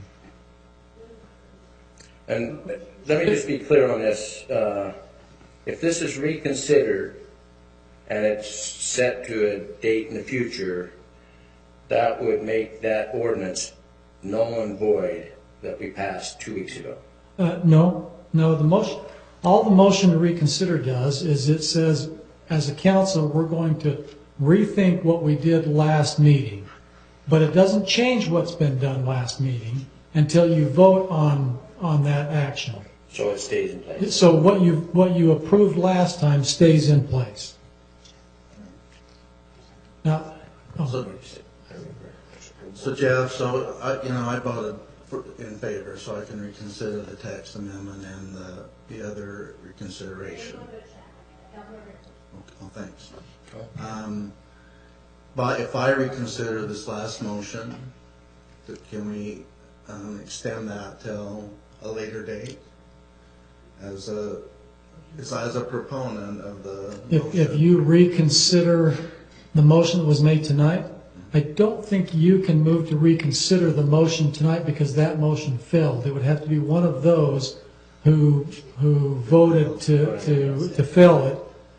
They would have to make the motion to reconsider. Then the other question, so are we protected legally because of the moratorium if somebody does make a motion to reconsider? Well, no, the moratorium will expire on November 14th, but you will have the motion that was approved last meeting in place. So that motion still stays there while you're deciding what you want to do with the motion tonight. Councilmember Southwood. Thank you, Mayor. I move to reconsider ordinance 14-31. Second. We have a motion by Councilmember Southwood and a second by Councilmember Haga. Discussion? Seeing none, let's vote. Mayor Ralph. No. Councilmember Haga. Yes. Councilmember Stoker. This is a move to reconsider which vote? 1431, the one that was approved on October 22nd. October. Isn't that what you stated? To reconsider ordinance 1431 Ordinance 14-31, yes. it was 1431 is the one from the previous meeting. from October 22nd. So I'm really confused why the mayor That exempted- voted no to it. Isn't your intent that we look at this tonight? I made my motion. You guys Really confused now. Looks like nobody wants to reconsider it anyway, so why don't we I'm just leave it where it going to is? vote yes. I do want to reconsider it. Councilmember Nichols. Yes. Councilmember McConaughey. Aye. Councilmember Hanson. Councilmember Southworth. Aye. Vote passes 6-1 in favor. Okay, Mayor? please. The subsequent motion that Yes, we... it will be in order. Thank you.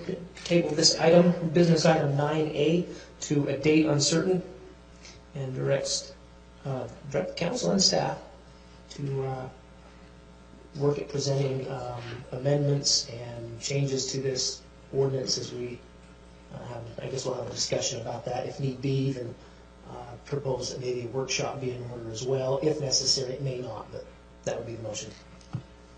Second. We have a motion by Councilmember Southworth and a second by Councilmember Haga. Discussion of the motion. Councilmember Stoker. Yeah, I'm actually going to speak against the motion. I would be in favor of placing most of these exemptions in place, with the exception of the TOD, pending review from legal that we can restrict seniors, disables, and other low-income housing. And if those do become a problem, that they do come back to us. But I would prefer to see a lot of these exemptions go in place to kind of restrict a lot of the development. I'm wary of the TOD being in the exemption, and I'm wary about the legal ramifications of restricting some of these, but I would prefer to see them go in place in the meantime, pending legal review. Councilmember Haga. So as in favor of this motion, you know, if you go back 2 weeks ago, I think we had confusion.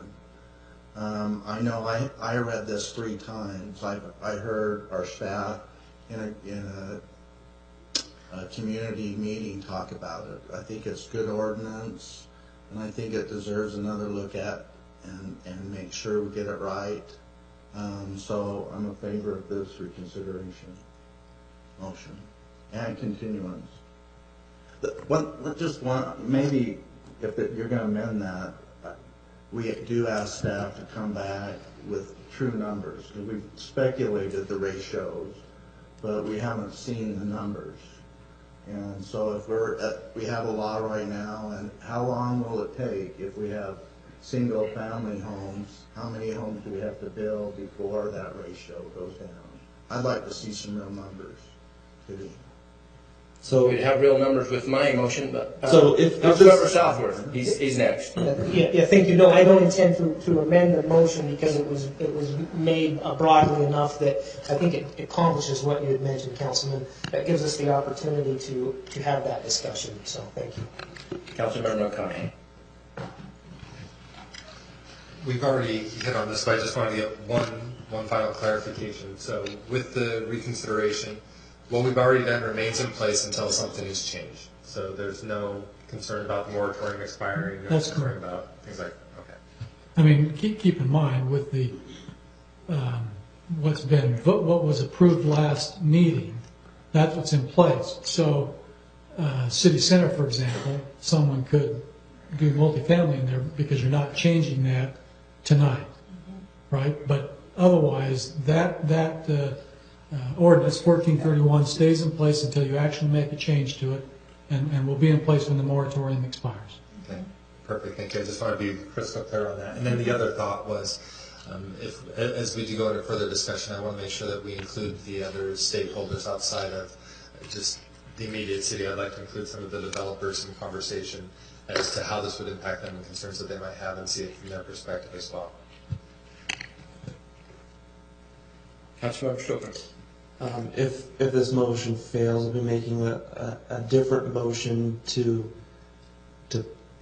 put these restrictions in place with the number one exemption and pending legal review and council and staff feedback on that.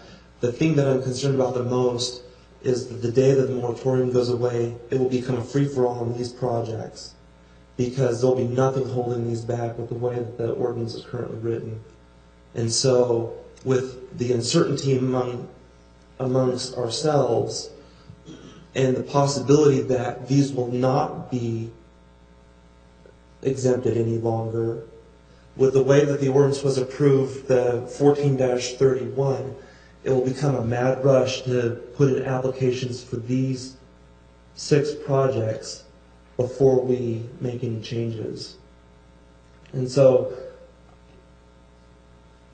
I'm just really wary of that. And I would, if the motion fails as it's currently written, I would propose that we adopt this with all of the exemptions except one, pending legal review, because I really do not want to see a crazy rush on planning for a bunch of townhomes and senior housing and twin homes the day the moratorium is lifted, because these are not going to be restricted by 1431.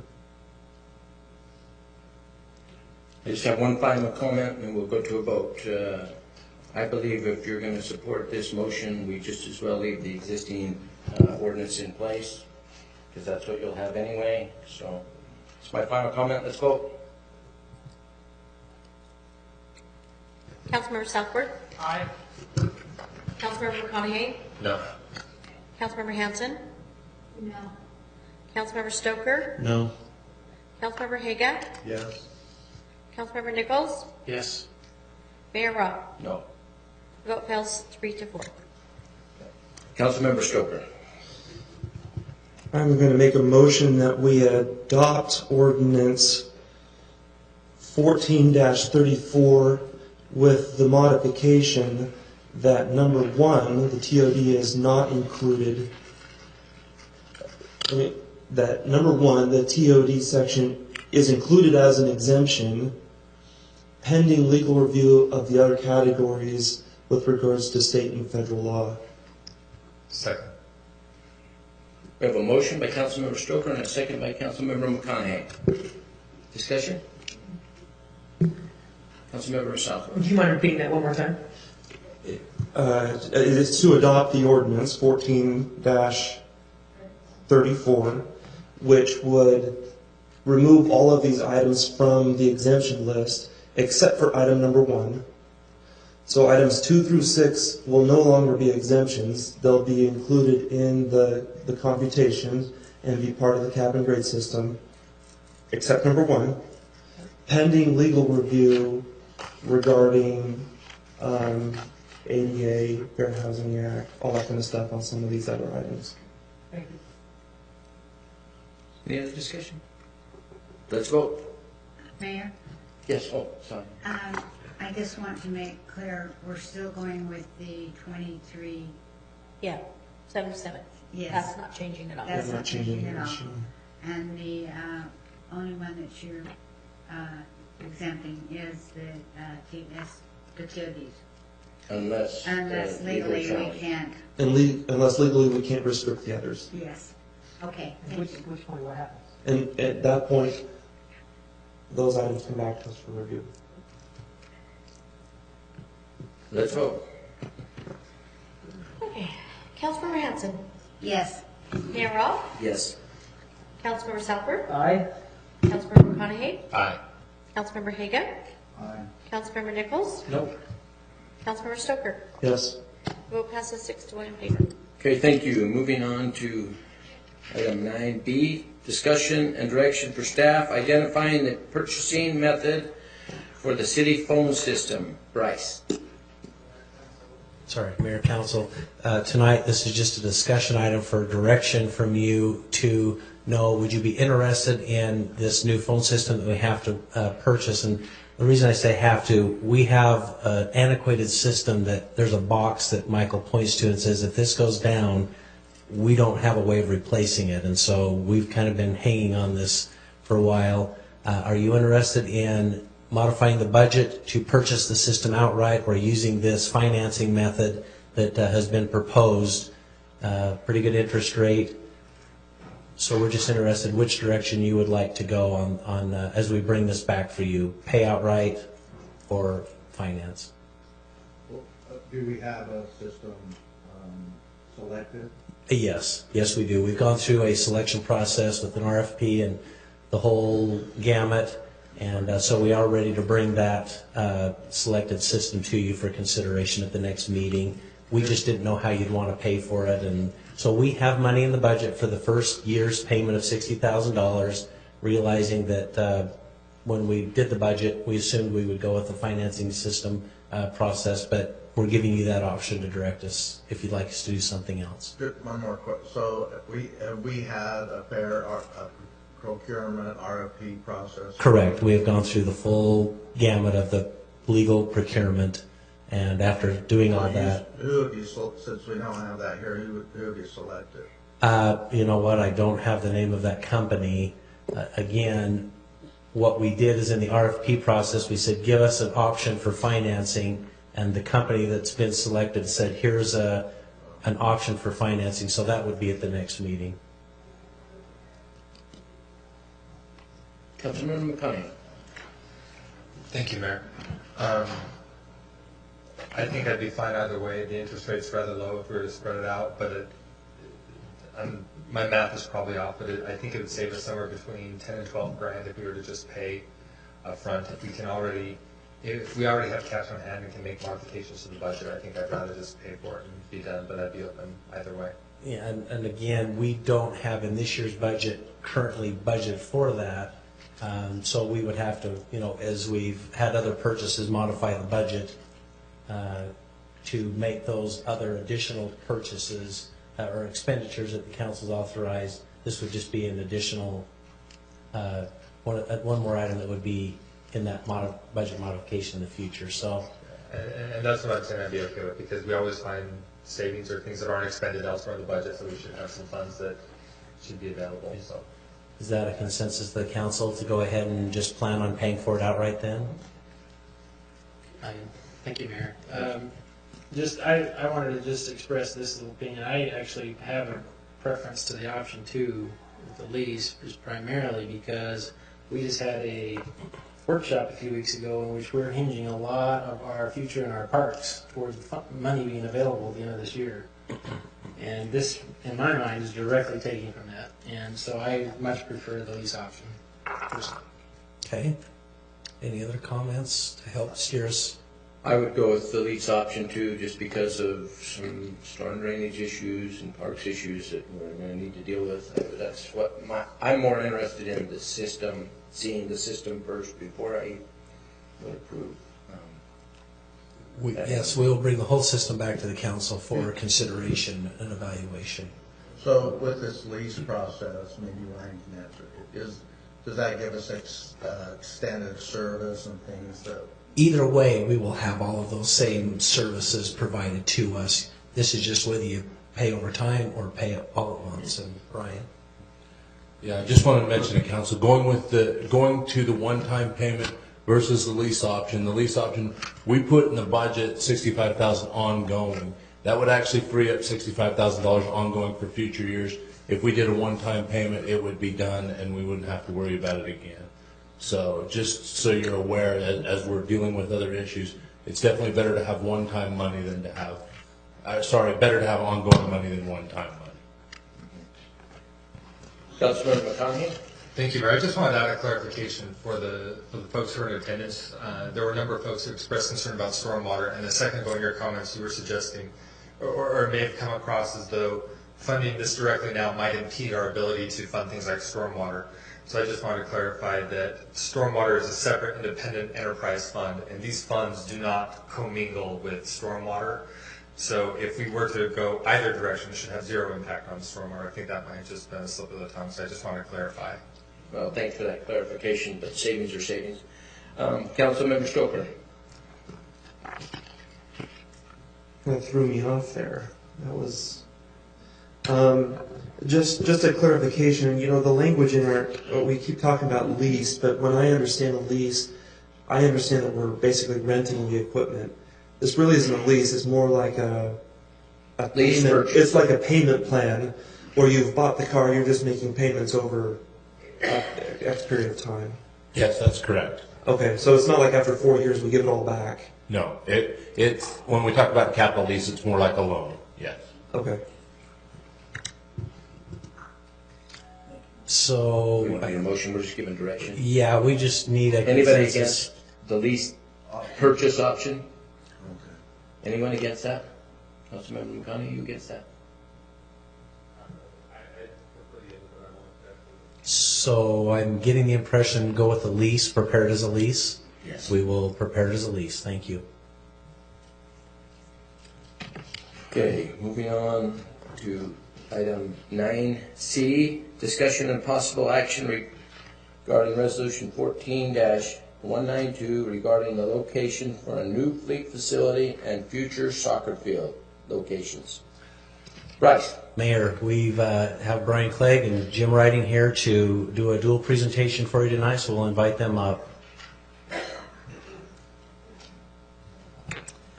Mayor and Council, we're happy to be back here again.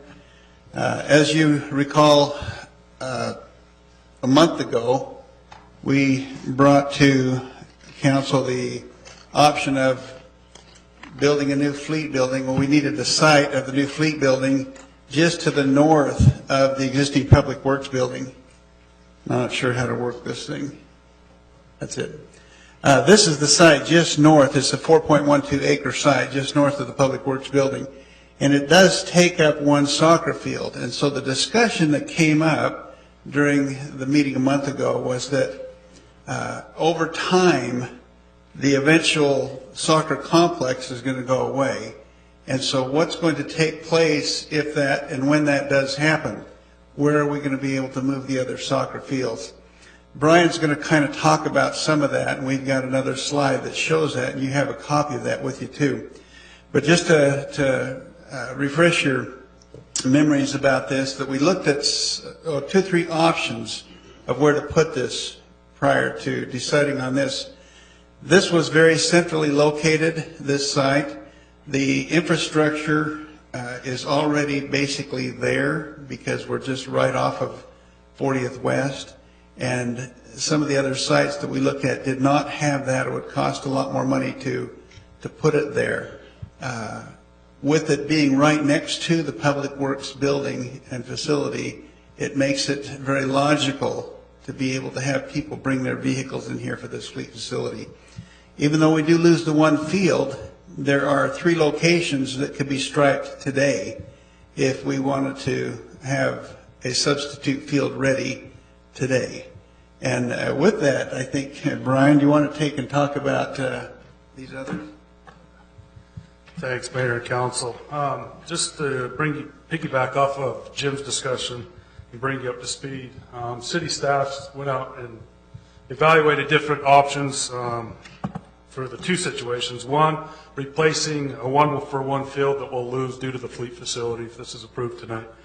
Second is having property ready to go once the agreement expires with the Salt Lake Airport Authority for Phase 2. As you can see, I think you guys all got this slide here, a copy of this. There's several options. The first 3 options would be the 1-for-1 trade to accommodate the field we're going to be losing at the soccer complex due to the fleet facility. There's several other options listed there that could accommodate other fields. The 2 that really stand out would be options number 6 and 7. Number 6 is Jordan School District site out on U111 and 7800 South, 8200 South. It's a 50-acre site. The district's decided they're only going to be able to, well, they're only going to use 12 acres of that site and then sell the remaining 38 acres. And the city staff's been told by the district that we have first right of refusal to purchase that. I think that would be an excellent location to replace 8 to 9 fields off of phase 2 when that expires. The other site that stands out is the 52-acre site that I'll talk about. 29 acres of that 52 have to be developed into a park. And that would approximately fit 7 full-size soccer fields at that location. Moving forward, again, there's different options here, and as we progress and look at how we want to move forward in replacing those fields, there'll be more discussion to come on that. There's let's see here. There's other sites at Ron Wood Complex that haven't been constructed, but there's property there that a few fields could be constructed there. Also remember, phase 1 will stay that city property, so we'll have 3 fields available there, even after losing the 1 field for the fleet facility. I think that's pretty much it. As you guys can see the different options. And do you guys have any questions for me on this stuff? I had one question, Brian. Sure. Do you see any significant impact of losing this 1 field, with the alternatives that you have? I don't, Mayor. Again, we could, like Jim was saying, if we really needed fields, we could strike 3 fields today to make up for that 1 loss. I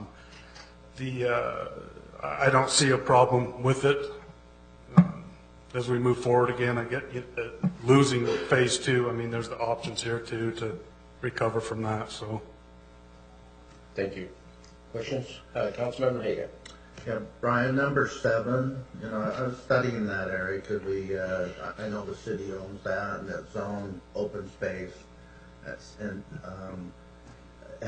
How have we done any planning on that, or is it just designated? It's designated as park property. It has to be built as park, and then the remaining 22 acres is PO. And it's been talked that they would possibly sell that land to pay for the soccer fields, fund that. So how many fields in 7 could we get? I might have missed that. There's approximately 7 fields, full-size fields. Now remember, these are all full-size. 7 fields. Yeah. Thank you. When we build a soccer complex moving forward, we need to always build it as a full-size complex because we can always downsize to accommodate the smaller kids, the youth, and stripe different size fields on the full-size fields.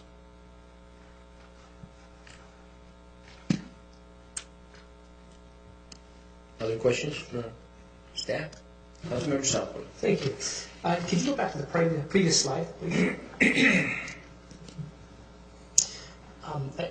I wonder about you've got the purple area locked out, and I wonder about the area to the west, and I'm not suggesting that would be a better location, but I'm wondering if you did consider that as well, and why, this eastern piece. Originally, I can explain that. Originally, the purple area was like 3-some acres, and in having discussions, it was determined that if we wanted to have a facility that was going to be built out to accommodate the city as a whole, when the city is totally built out, we needed that additional 1-point-something acres.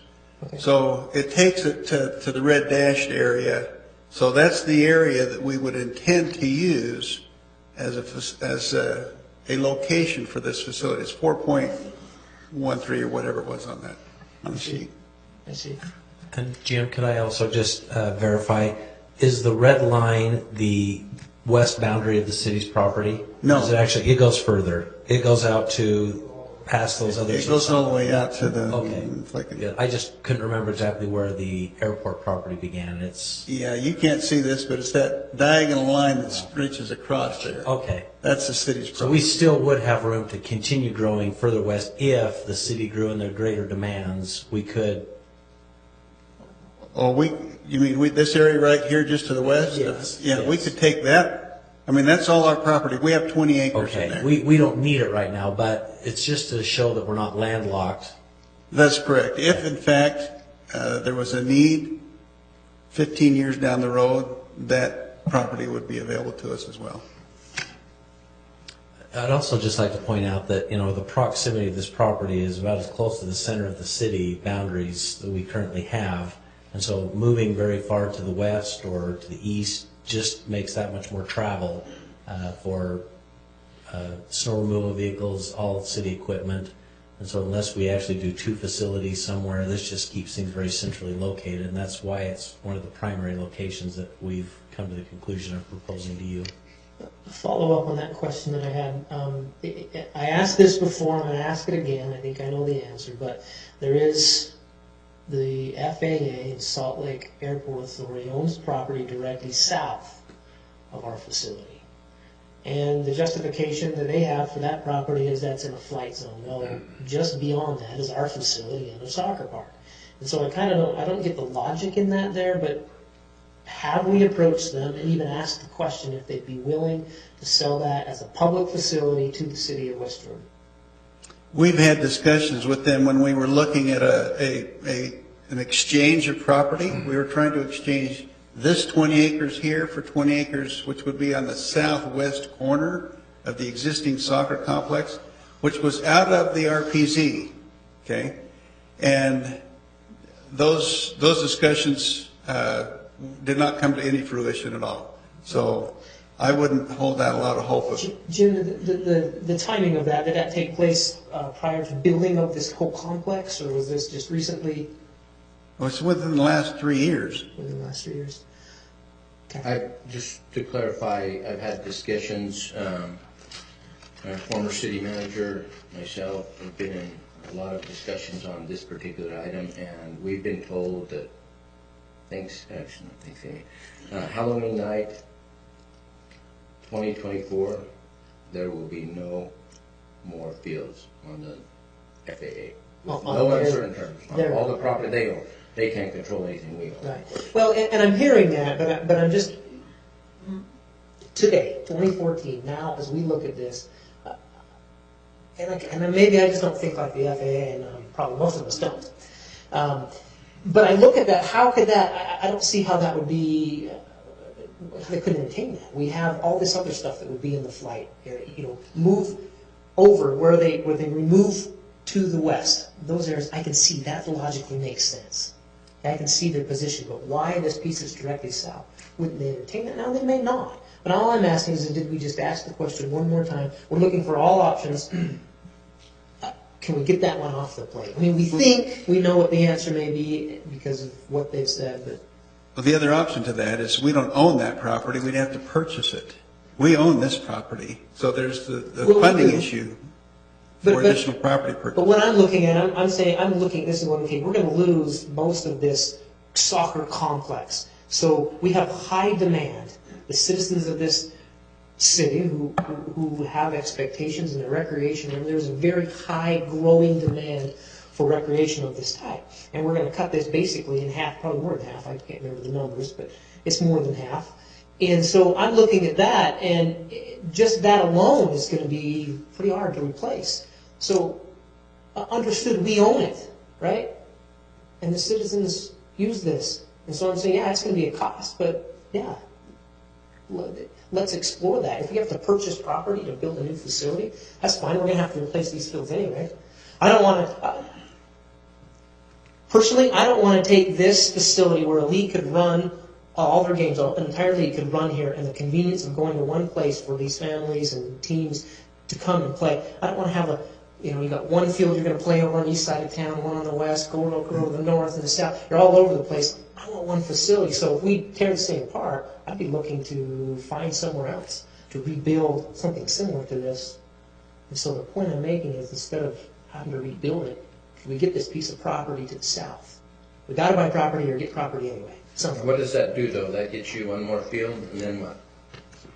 You have a full facility. No, the facility's gone, I can assure you, and if you'd like to go with myself. Not this section here, though, that the city owns. What the Okay, city that owns gets stays. you, okay, that's right. So you'd end up with how many fields, Brian, from 78, if we bought the piece to the south, how many fields total would we end up with?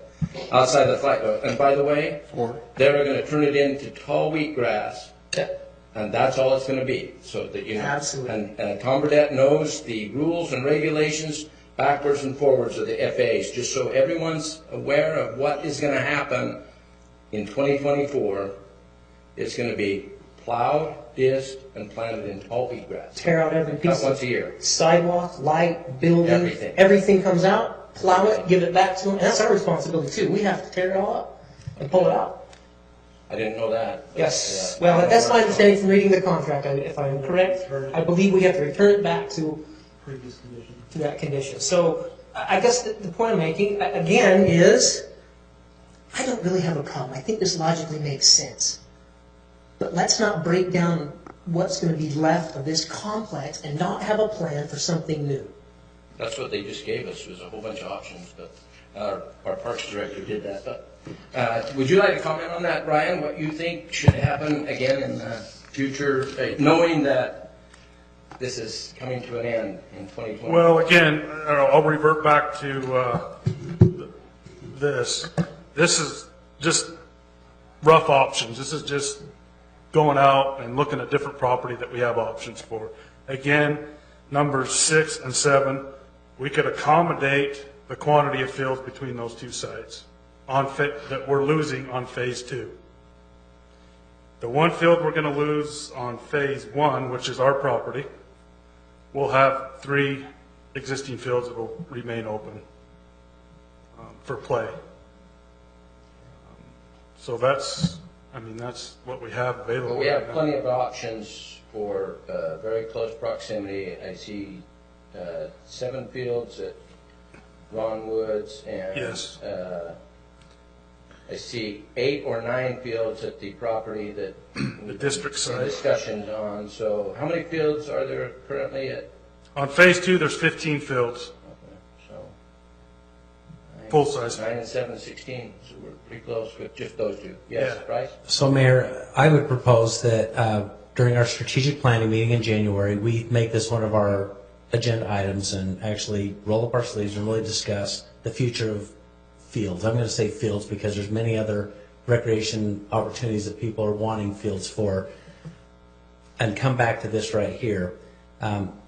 Obviously, we think that this is the best one, but if the rest of the council wants to go with Councilmember Southworth and say, hey, go hit the FAA up in Salt Lake and see if there's any way that the property to the south, what I would propose, and the reason that we're trying to be urgent about this is we're holding up the RFP process for a designer to get started on the design that we could then start work come spring and get this facility built. Now, is 2 weeks the end of the world? No. However, we're going to be going into the best time of the year to design to get the best bid. Wintertime is always the best time to get bids because contractors are hungry.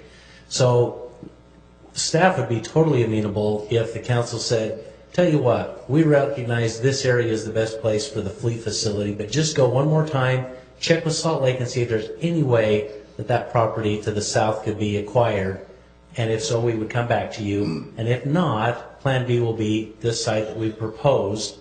And then that way we can get an RFP out that would get a designer and people submitting prices and things like that so we could get started on a design. Would that be amenable to you, Councilmember Southworth?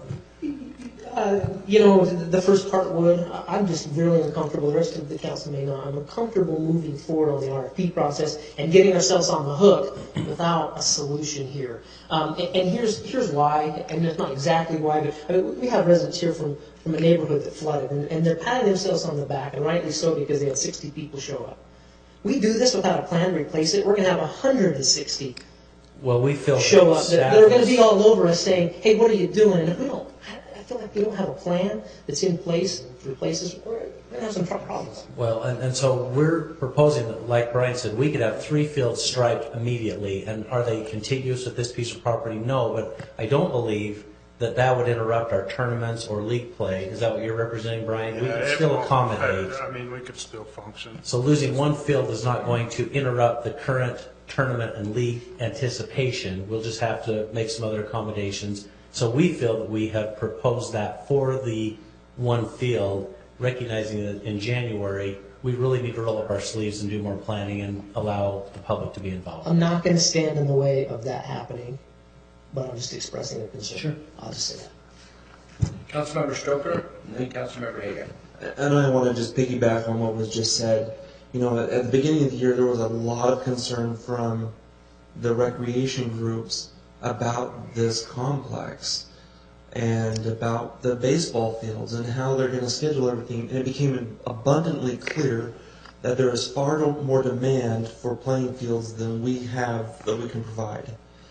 And I think this is the perfect location for the fleet facility, don't get me wrong. And I understand that we can go and we can strike 3 new fields tomorrow, but we're cramming them into second-rate facilities.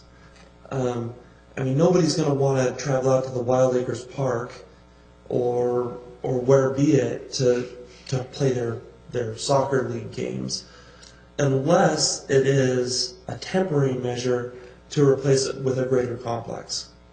Because then we can tell the public, this is only temporary, we are building this, these are going to be Class A fields that you're going to want to go to, rather than saying, you know, you're going to have to go to this field we tucked away in Veterans Park, or this field that's in the Wildflowers Park, and you know what, we don't really have a plan to give you anything better right now.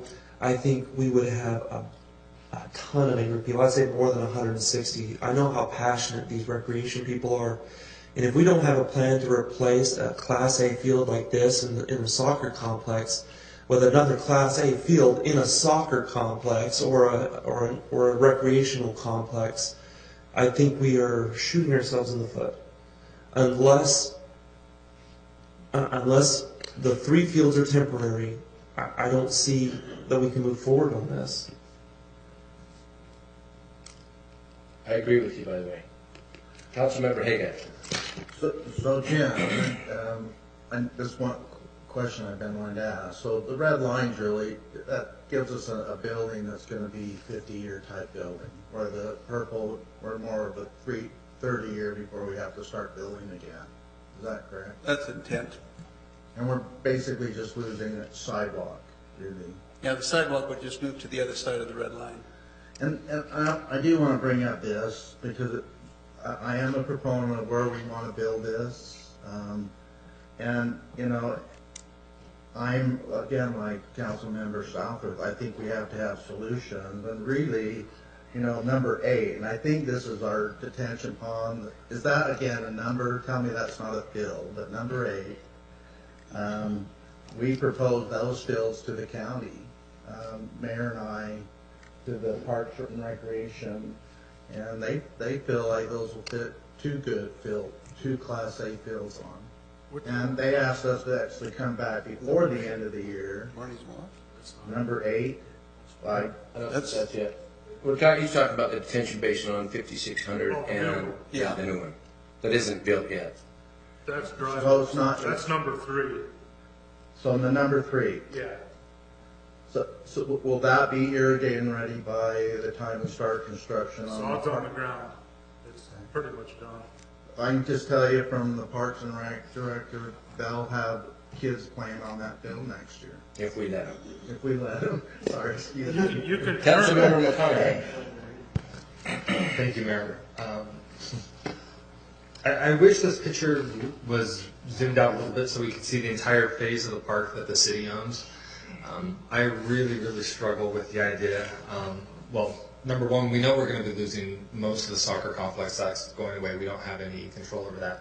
But we do have control over this corner parcel, and it's really a nice setup. You've got the 4 soccer fields right there. You've got the parking area in there. You've got a couple pavilions.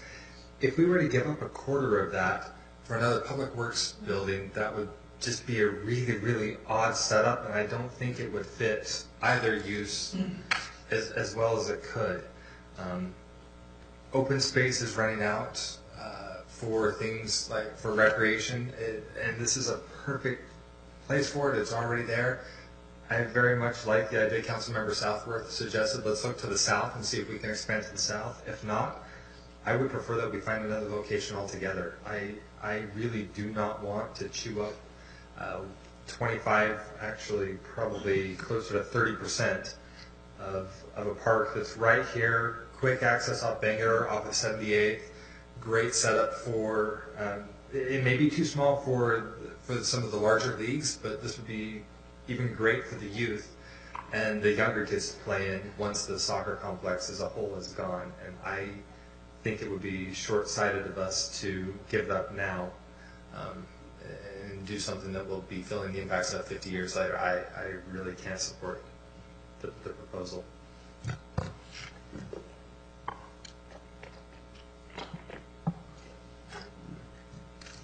Councilmember Haga.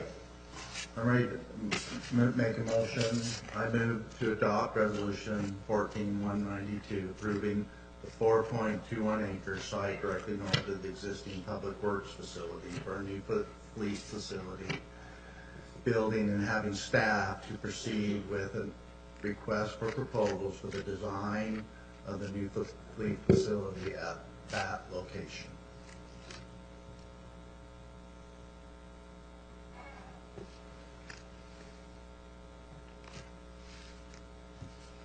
A motion? I will second that motion. Discussion to the motion. Yeah. Yes. Thank you, Mayor. I do have one more question. Brian, maybe you can help me on this. I'm still going back to a little bit of what was said before, not directly to the motion, but I guess it could impact my decision. But when we look at the first three facilities that we could put soccer fields on now, correct. The question I have is, how is parking? And the reason I bring that up is a good example right now is we have a lot of play that's going on in neighborhood parks and is causing parking nightmares. Are these areas, I mean, where we don't have parking Veterans, one would be at Veterans. That would be the first option because of the parking. We have, even though it's a mess, there's parking there. Right. Wildflower, we're in, I wouldn't go for that one right off the bat because we're in talks with OSI doing a land swap so we can build a parking lot at that location. So hopefully, eventually, there'll be a parking lot there where other leagues could utilize that. And then the dry wash detention would be roadside parking. And again, this is one field, so it's only going to accommodate one game at a time. So there shouldn't be a lot of parking. You know what I mean? There shouldn't be a lot of backed up parking. I had just a follow-up question to Councilmember Nichols' question. Is there a worse park in our city for parking than this soccer complex as far as complaints and area when there's a full, when all the fields are being used? No. Nope. That's what I thought. There's I just wanted, Councilmember McConaughey? Thank you, Mayor. I'm obviously going to speak against the motion. The only other comment I would add is I find it kind of rather incongruent that we would state in some meetings that we're doing all that we can for recreation, for parks, and then in a subsequent meeting say, but we're okay taking 25% of this park area that we have and turning it into, doing away with it as a park and turning it into a fleet building. That's all I would add.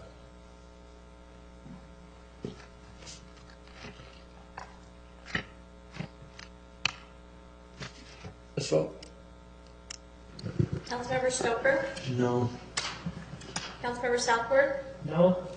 Mayor Rawl? Yes. Councilmember Nichols? No. Councilmember Hanson? No. Councilmember Haga? Yes. Councilmember McConaughey? No. Vote fails 2-4. 5. Jeez. Do you know what it is? I'm not used to having 7 of you here. Okay. Moving on. Item. Mayor? Yes. I don't know if this needs to be said or not, but is there direction sufficient enough to look into that piece of property to the south? And is that message pretty clear that Bryce said he'd do it. Be an option? Okay. Thank you. Well, and if I can just point one other thing out, we talked just a moment ago about the property west of the airport, that we know a portion of it has to have park built on it.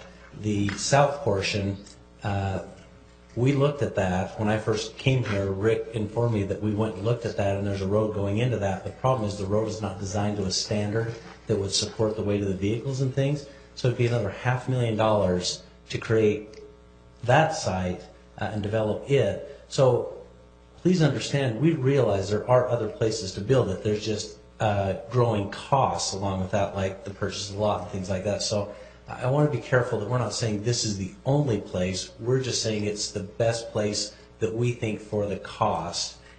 So we're open to any input. We will pursue that option and just see what the answer is and get back with you. Okay, item 9D, discussion and direction for staff regarding bonding options for various projects. Bryce. Mayor, I'll turn the time over to Ryan to lead this discussion, if that's okay. Okay, what of course we want to do is talk about some of the bonding things that we've been talking about before. We want this to be clear as we do this. We're looking for basically some direction to move forward as far as a parameters resolution. When we talk about these amounts that we're talking about, when we do a parameters resolution, just to remind the council, these are not to exceed amounts. It doesn't mean that we can't bond for less. It's just a not to exceed amount. And we'll talk about each individual one of these and how they affect everything as we move along. As we look what our plans are for the coming year, is the LED in this year is the LED lighting, the fleet facility, and the parks. Of course, we can. We'll talk about the fleet facility in a minute as we go along. First is the LED lighting project. We have worked with our financial advisors to come up with some interest rates on a 10 and 15-year bond. At $2.5 million, we would be able to do basically a 10-year bond at 2.3, a 15-year bond at 2.8, and we'd hope to issue this in March of 2015. Of course, that cost on a yearly basis would be $283,000 on a 10-year bond, $207,000 on a 15-year bond. Total cost at just over $2.8 million for a 10-year bond. For a 15-year bond, it would be $3.1. And we do feel that we could pay for a 10-year bond with rebates and rate reduction savings as we move forward with this LED lighting project. So our recommendation on this one would be that we move forward on the 10-year bonding option.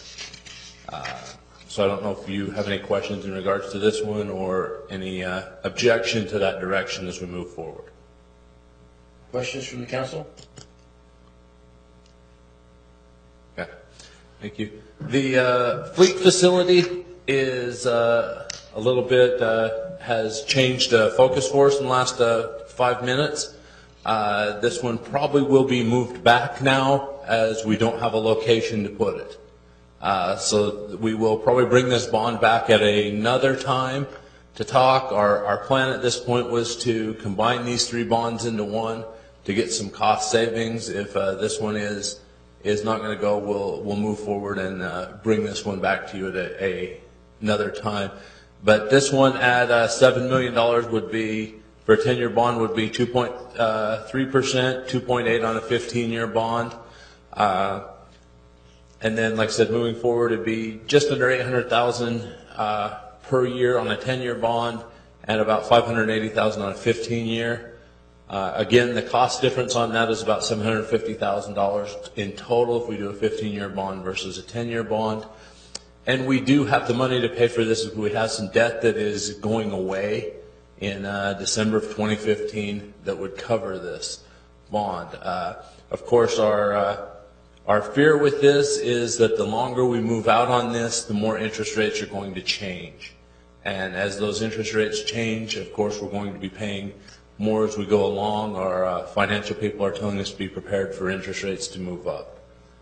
So we definitely want to move forward with this as quickly as possible, but like I said, we will wait on this one pending a location.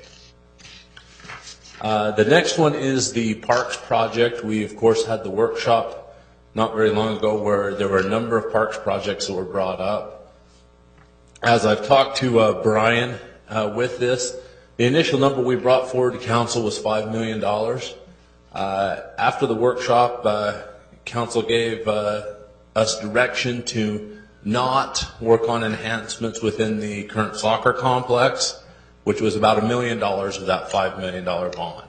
So this bond could actually be reduced to $4 million, in essence, allowing us to do that. Again, the interest rates stayed very close to the same. Your payment structure there, we actually have approximately $400,000 right now to be able to deal with that. We were going to use some shortfalls within the other bond that is retiring, as we weren't going to use all of the savings on that to finish that. We still would have that option. The great part about these three bonds as we issue them now, it would not increase the budget. It would just be simply a reallocation to pay for these bonds. So this would not be another dollar into the budget. It would simply be reallocation of resources that we have now, which is why we've been key on doing these three projects very quickly. This payment plan is based on the $5 million. Yeah, this is based on the $5 million. If we went down to a $4 million bond, you'd be looking at around $450,000 on a 10-year bond. So we'd have more than enough to pay for that. So any questions on this one? Ryan, I'm assuming that the funding source, there's some flexibility in how we pay for, so say for instance this park, correct? Well, it looks like you've allocated $300 from the centralized irrigation, so you've got that that's been budgeted. There's different areas, and what I'm asking is if there's some flexibility, because we're going to have a discussion, I hope, here in the near future about how we're going to fund parks and open space, whether whether that goes to a question on the ballot, whether that is on our utility bills, some kind of long-term funding source. Would we have the flexibility in the future, should we do something like that, for that to take on these payments if needed? At this point within the parks budget, the only savings we really have is that $400,000 that we have. If we do the bonding, that would take care of that and put the parks budget to basically the same level as it is right now. So it would not there would not be any cost savings as we move forward to allow us to do more things. We'd have to reallocate from other areas. So we're servicing this bond potentially from the general fund? Is that where that's coming from? These three bonds would all be a sales tax bond, and yes, it would come from the general fund. It's just, sales tax just backs it. We're not going to pay it with sales tax. We're bonding against the sales tax, which we're pulling from the general fund. Yes. So I guess my question being that, then yes, we could service it through some other future revenue source that we identify. We could, yes. Okay, thank you. Councilmember Stoker. Thank you, Mayor. You mentioned a couple minutes ago that if we bond for the three projects all at the same time, there's some cost savings involved in that. And I'm kind of grasping a hold of that concept a little bit. With regards to the fleet facility bond for $7 million, I'm wondering if that could include the relocation of the soccer field, for example, to build maybe 2 fields out of the Ron Wood complex to basically compensate for the loss of the one here, or do those have to be completely separate? We could probably do something like that. I mean, for instance, instead of dropping the parks bond to a $4 million, we could have it be a $5 million bond and take that other $1 million to use it for the fields, for the Ron Wood Park. You could do something like that. We just don't know what the fleet facility is going to cost at this point. Rather than say, take the $7 million for the fleet facility for relocation, I would rather see us use it within this bond. Within the parks bond? Yeah, within the parks bond and kind of move it up. And I'm kind of jumping the gun a little bit because I know you're about to get to the next slide. But if for some reason we don't move forward with the fleet facility, can we bring the stormwater one in here, assuming we make those adjustments to be able to pay for it? That's the aspect that we have the issue with is of course the debt ratio, which we'll talk about a little bit. But absolutely, if we had the debt ratio situation solved, it could be brought in sooner. There are other logistical things that we may want to talk about in issuing that bond as we move forward, because we only have so much manpower and of course, and we'll talk about that when we get the bond, and I might be able to explain that a little better. Okay, thank you. It would be my opinion if we're going to bond for more money, that we ought to use the extra $1 million on the fleet facility and put it at the 4800 West location and build up the road to handle the extended truck traffic, because the $1 million, if you could figure it better than I, but if bonds go up like our bonding agent has told us they're sure to do by 2% over a $14 million bond, because we don't act, I think that $1 million will get up eaten pretty quickly in the interest savings. So. Yeah, that's another option, to use that piece. I know it was $500,000 to build up the road. To be able to handle that, we could do a 7.5 to an $8 million fleet facility bond to be able to handle that portion of it if that's what the council desired as far as location. One of the problems, as I understand it, with doing currently much more development of parks than we already have is the ongoing costs. Yes. We're doing this bond to bring us up to a capacity in equipment, refurbishing of playground equipment, the other type things, some extra equipment to handle the load, but this doesn't address the maintenance ongoing. No, it would not address any additional staff, any ongoing maintenance or anything like that to handle the parks. This would just be taking care of fixing things that need to be fixed right now. Thank you. Mayor? Yes, Councilmember Nichols. Thank you, Mayor. Ryan, you mentioned you will talk about the debt ratio. Is that tonight? Or I will talk about stormwater, yeah, once we're through with these three, yes. So then, a question with that would be, could you elaborate if you have any opinion on our bond rating? Because we're talking about upwards of $20 million in bonding here. Mm-hmm.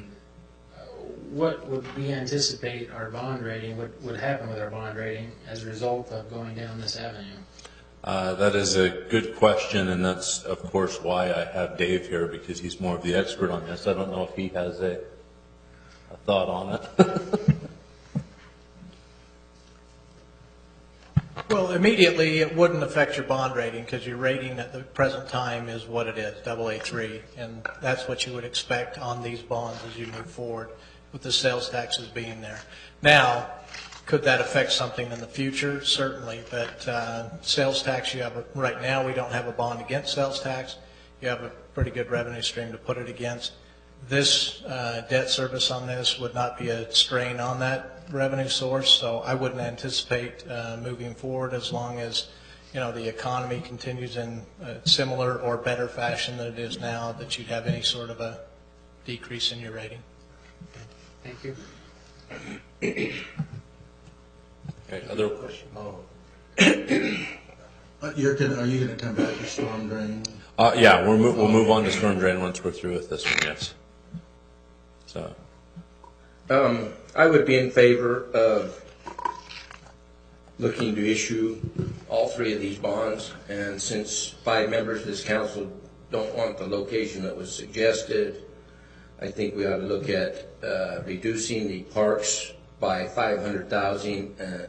It's all the same, but it's just adding $500,000 to the fleet facility, and I hope 5 members of this council and myself will instruct staff to let's proceed with the location of 4800 West. Okay. And it doesn't impact any soccer fields. Okay. And that's my opinion. I want to hear from the rest of the council, of course. Councilmember Stoker. I completely agree with what the mayor just said. Councilmember Nichols. Thank you, Mayor.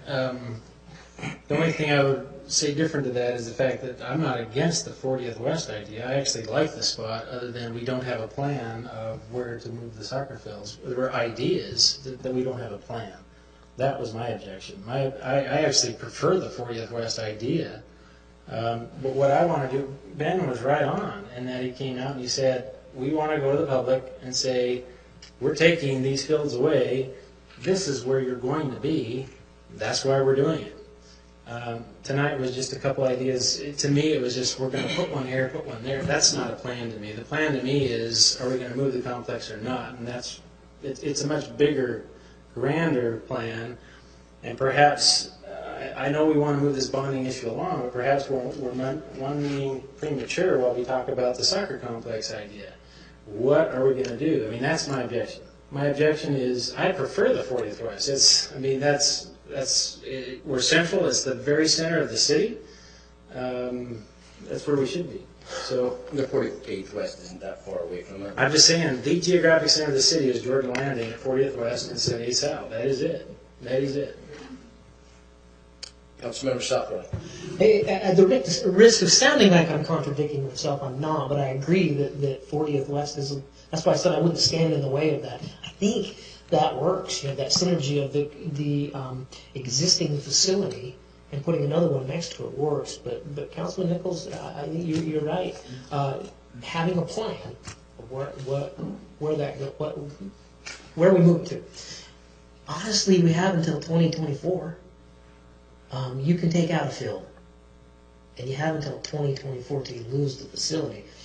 The reason I tried to make a big splash is I don't want to move forward without that plan, because I don't want to say I don't lack the confidence, but I don't lack the confidence that we wouldn't have it if we don't do it before. I don't want to, well, anyway. Let me just ask a question of the council so we can maybe finish this discussion up, at least on this portion of the bonding. Does the council feel that there's a need for a public works facility, immediate need for a public works facility? I've explained my opinion. Jim has expressed his opinion of the dangerous situation we have, the unavailability of bays to work on the current equipment we have. I guess that's the question I have to ask of the council. Do we need an immediate public works facility, or should we postpone it for 4 or 5 years? Councilmember Haga first. And If you go back, I think just 1 month, maybe a little longer, we prioritized bonding. And the public works was number 2. And I actually listened to my fellow council members, and because I thought I put that lower down on the poll. Since you educated me and I studied the growth of the city, we need it. It's something that we need. Now, 40th West, 48th West, I agree, it's about infrastructure. Do we want to spend more money on 4800 West? I looked at that site too. But, if you've ever gone by 40th West during the soccer times, it's a nightmare. It's scary. And so, building our public works there, I think, and taking one field out, because that's all I see. So we're taking one out, but we're actually next spring having 2 and 3 that we're going to actually line up. I think number 2, I'm going to still say storm water's number 1, but number 2 is public works, Mayor. Councilmember McConaughey. Thank you, Mayor. When you ask if there's a need, I think absolutely there is a need. Is it an immediate need? I think we can take a little bit of time and look at this a little bit more closely. I'm concerned with the frequency with which we get large projects like this, and we seem to be quick to pull the trigger, and then afterwards try and go back and then aim and say, well, was that really what we wanted? We had a perfect example of that earlier this evening when we talked about the change that we made to the cap and trade. I don't think we should postpone 4 or 5 years. I think that it would be appropriate to, I do, however, think it would be appropriate to slow down a little bit, look at some of the other options out there for facilities. Maybe try and approach the airport authority or Salt Lake City about that property to the south, see if that's an option. There are a lot of options, and I don't see a need saying that we have to jump in the next 2 weeks or even 2 months. But I would like to make sure that this is a priority and we are chasing down this in short order. I just really don't want to find ourselves in a position again where we're making decisions prematurely without full information, and I think that's what we're doing. At some point, we have to make a decision, and we're always going to have a little bit of corrections we can always make. Councilmember Southworth and then Councilmember Stoker. Yeah, thank you, Mayor. I guess in direct, your question is, yeah, there is immediate need. It was there yesterday, last week, should have been years ago, but this thing should have been built. But it wasn't, and so, and I'm in line with Councilman McConaughey. I want to measure twice, cut once. I want to look before I leap, sort of thing. And I mean no disrespect to those that put a lot of time.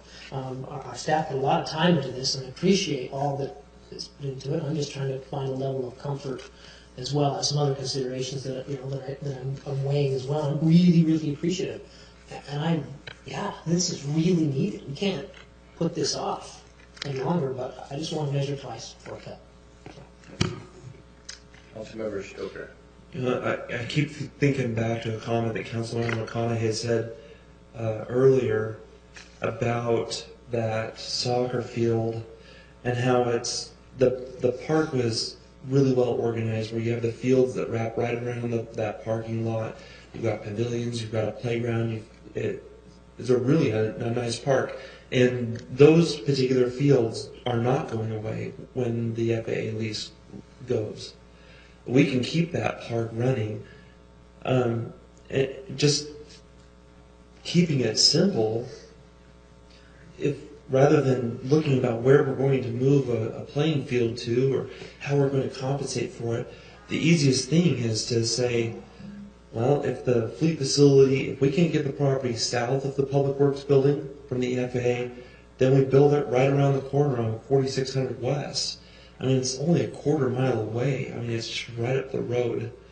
And we're not looking at displacing park property. We're not trying to build a new field to compensate for the loss of the other field. We're taking a piece of property that really isn't planned for anything else, or that's where we're going to put our fleet facility. And it's only a quarter mile away from the Public Works facility. It's still really close by. It's still pretty much right in the center of the city. And we don't have to worry about trying to replace a playing field and going through the PR nightmare that's going to be. If we can move forward with making sure that the fleet bond is in place, we compensate by replacing that little road because it's not appropriate for heavy traffic. But we put the fleet facility right there on that piece of land that's been vacant forever. We don't have to worry about the parks, or we don't have to worry about the soccer field replacement issue. And we keep it simple. The fleet facility goes into a place where a fleet facility can go, and we don't have to touch any soccer fields. And it just seems to make sense. It's not that far away. It works out for everything. In light of the earlier discussion, I 100% agree with that statement. Mayor? Yes. Mayor, I move that we suspend the rules to continue the meeting. I have a motion by Councilmember Nichols. I will reluctantly second that. I have a motion by Councilmember Nichols, and second by Councilmember Southworth. Discussion of the motion? Seeing none, let's vote. Councilmember Haga? No. Councilmember Stoker? Yes. Councilmember McConaughey? No. Councilmember Southworth? Aye. Councilmember Nichols? Yes. Mayor Roth? Yes. Councilmember Hanson? Yes. Vote passes 5-2. Okay, with the discussion that's gone on now, based on Councilmember Stoker, how many would be opposed to direct staff to combine these bonds and put the fleet facility at the 4600 location? I'd want to exhaust our efforts on that piece of property south of the Well, okay, first. okay, we'll make that call tomorrow and get that answered. But if that doesn't work, is anyone opposed to now citing the fleet facility at the 4600 West site and combining all three of these bonding options and this that has been proposed, using $1.5 million of the dollars from the park that Ryan stated for the extra road rebuild at that location? Okay. I mean, we're not voting, they need direction. Just a comment there. Yes. Not necessarily opposed to it, but I am opposed to making that decision right now. I know you want to make one right now. I don't mind waiting. I would like to go look, have us to take a good look at that property. I think it'll work. But, you know, what kind of facilities right up against a residential neighborhood, does that work? As far as land use goes,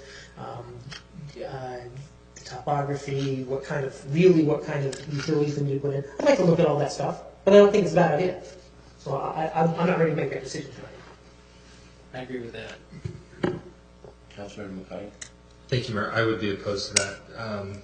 My primary concern is we've seen a rough idea from staff what it would look like, what it would do if we were to put in a facility next to the existing soccer complex.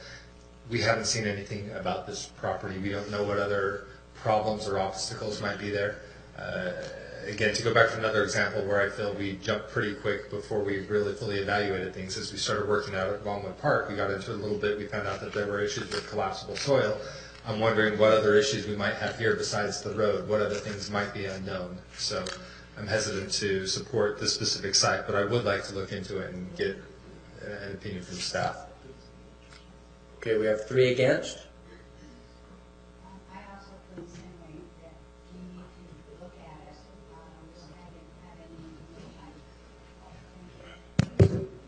We don't have any information on it. It, on the map, looks like a good location, but I would like more information about it. Okay, we have 4 against. Let's move on to the next item. Point of order, Mayor. Can we still, though, talk about storm drains since we've had residents? That's the next item. But can we move forward with the 2 not called fleet? Well, we'll discuss it all. We're going to get the rest. We know that the idea of having a public works facility is not 4 members are against talking about that at this point in time, at least. So let's move on to. All right, we'll move on to the stormwater. Of course, the stormwater, we want to make this very clear to begin with, that doing this bond on December 15th will in no way delay the work on the 70 South trunk line. We have the money to begin that project and to go, you know, for a year and a half on that project before we'd ever have to bond. This bond is related to finishing the 70th South trunk line and also to do various other projects as we move on. So hopefully the citizens understand that staff in no way is delaying the 70 South trunk line that we hope will address some of the flooding issues there. That is moving forward as planned because of the $4 million that was moved at the last council meeting. So that is not the reason, we are not pushing that for that. So hopefully that clarifies that. Could I even clarify that more? Yes. The council just needs to, after we get the study back, needs to prioritize. There is fully, if I stand corrected if I'm wrong, but there's fully $8 million with the $4 million that were moved in the storm drain fund for projects. It's a matter of prioritizing which projects go forward. This is for projects that are also badly needed, but can be placed in the next calendar year. Absolutely, but yeah, we just want to make sure that this bond is in no way delaying any projects as we move forward. That is still the #1 priority of the Public Works Department. As we talk about this, like I said, moving forward, one of the reasons why we are... Okay, he has a question for you. So Ryan, last week, or 2 weeks ago, this item was on the agenda and it was quickly just swept away. And I was prepared to talk about it. And, you know, I have to disagree with you as far as your shore that's going to cost us. $8 million to do these repairs. We don't know that. It was discussed during our council meeting when we prioritized that we would bond in 2014 for $5 million to beef up the stormwater funds even more. So when we have the facts, and again, I echo what the mayor says, we have the facts of all the problems, because it's not just 70th South. It's also what's coming down from the north, from Taylorsville. When we have those problems defined, we need to have the money there ready to prevent flooding in 2015. And just to remind the council, as Councilman Haga has suggested, this was prepared to go before the council last week. It was last week where the council discussed possibly bringing back the stormwater fee to be looked at. When this presentation was put together, that was not on the table. And so this presentation was put to move the bonding out to give us time to address that issue as we move forward, because we knew the issue was going to need to be addressed.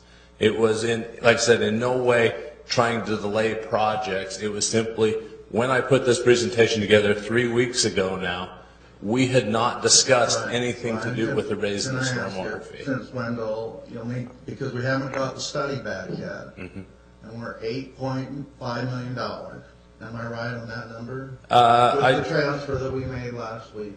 In the stormwater, no, I wouldn't say we are at that point. I have a different number. So, Wendell, the new classification is called the 70th South Storm Drain Project. You renamed it. Have you even calculated the cost of completion of that project yet? No. We have to have a design in order to get a complete number, but we have a good, an estimate for it. Is it not true? I mean, we're looking at it's not designed, it's not engineered. You're looking at a 3-year project. It's not going to happen in 2015 anyway. That's correct. We said this at the last council meeting when it passes. The expectations were, remember, if you think you're going to put the sandbags away, it's not going to happen. Just the logistics and the physical nature of constructing the thing can't. We're going to go as fast as we can, but it can't. Yeah, and like I said, that's not accurate. If we prioritize this as the #1 priority, and I signed the resolution after we passed the transfer money 2 weeks ago tomorrow, and it showed, if I remember right, 8.3 million something in storm drain, and I know some of that had been used a little bit, but it's certainly in excess of $8 million after that transfer. I signed the resolution the next morning. So that was not cash, that was budget, as we mentioned, and we can talk about that a little bit. Actually, if we go to my next one, which is E, there is a spreadsheet on the stormwater which shows that we sit at $2.5 million I still need cash. to stop you, Ryan. I apologize. But Point of order, Mayor. Point of order been called. Please. I would like Ryan to be able to finish his statements before Councilman Haga steps in. Yeah. Thank you. Staff has shown that there is actually $2.5 million in the stormwater drain in cash. It is unrestricted cash, and then plus the $4 million we transferred. So the true number that is in stormwater and cash is $6.5 million. But we also have currently $6.5 million in capital projects that are ready to be done. So just to clarify that as we move forward.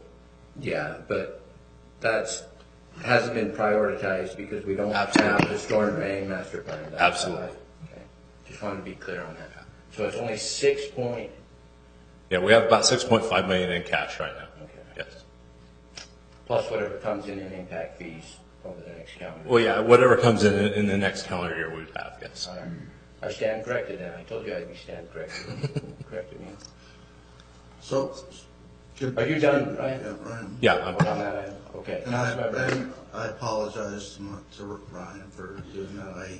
My mind was thinking questions. So I sat down with you, so I got to just get some feedback. I'm not criticizing in any way, but we sat down and you talked to me about bonding for 2014, that we had so much that we could bond this year at a good rate, and that money could go towards whatever expenditure the council saw fit. And and I'll dig it out. I know the council discussed bonding for 2014 for storm drain. So why not still bond this year? Is there a reason? Again, as we look at this, when we discuss this, and I'll go to this slide and call your attention to this, as we worked with our financial analysts, one of the issues is that if we do a 10-year bond, we have to have a debt coverage ratio of 1.25. Right now, we're sitting at 0.61, which would make it impossible for us to do a bond. If we did a 15-year bond, it would be 0.84. So there would have to be some major adjustments within the budget to get that debt coverage ratio up. And logistically, there is no way we could get that debt coverage ratio to 1.25 and do a parameters resolution and issue a bond before December 31st. Thanks. Councilmember McCarthy. Thank you, Mayor. But just to build off of what was commented earlier, even though we don't have time to accomplish everything necessary to bond for stormwater immediately, we still have the $6.5 million cash, which we're not going to burn through day one. That'll give us plenty so that we can start right now, and then we still have time to get these other issues taken care of and then have the rest of the money come in. This should not hold up any stormwater project at all, right? No, it shouldn't. It just comes back to, like the mayor said, a matter of prioritizing which stormwater projects do we attack first. Yeah, I don't even think Wendell has the manpower to spend $6.5 million in 1 year in stormwater. Thank you. Mayor, I would just say that we've actually sat down with the consultant and asked them to concentrate on the 70th South, 3200 West area. So we're trying to get as much information out of that as we can on the master plan so that we can then process it and move it ahead. Thank you for that, Wendell. Thank your staff. Absolutely. And then, like I said, with this bond, we projected December 2015. As I said, this was done 3 weeks ago before we talked about bringing the stormwater fee back at an earlier time. This was projecting that a stormwater fee would not be enacted until July 1, which could change the debt coverage ratio. So if we were to change the stormwater fee, get the debt coverage ratio, we could definitely issue this bond faster than that. So.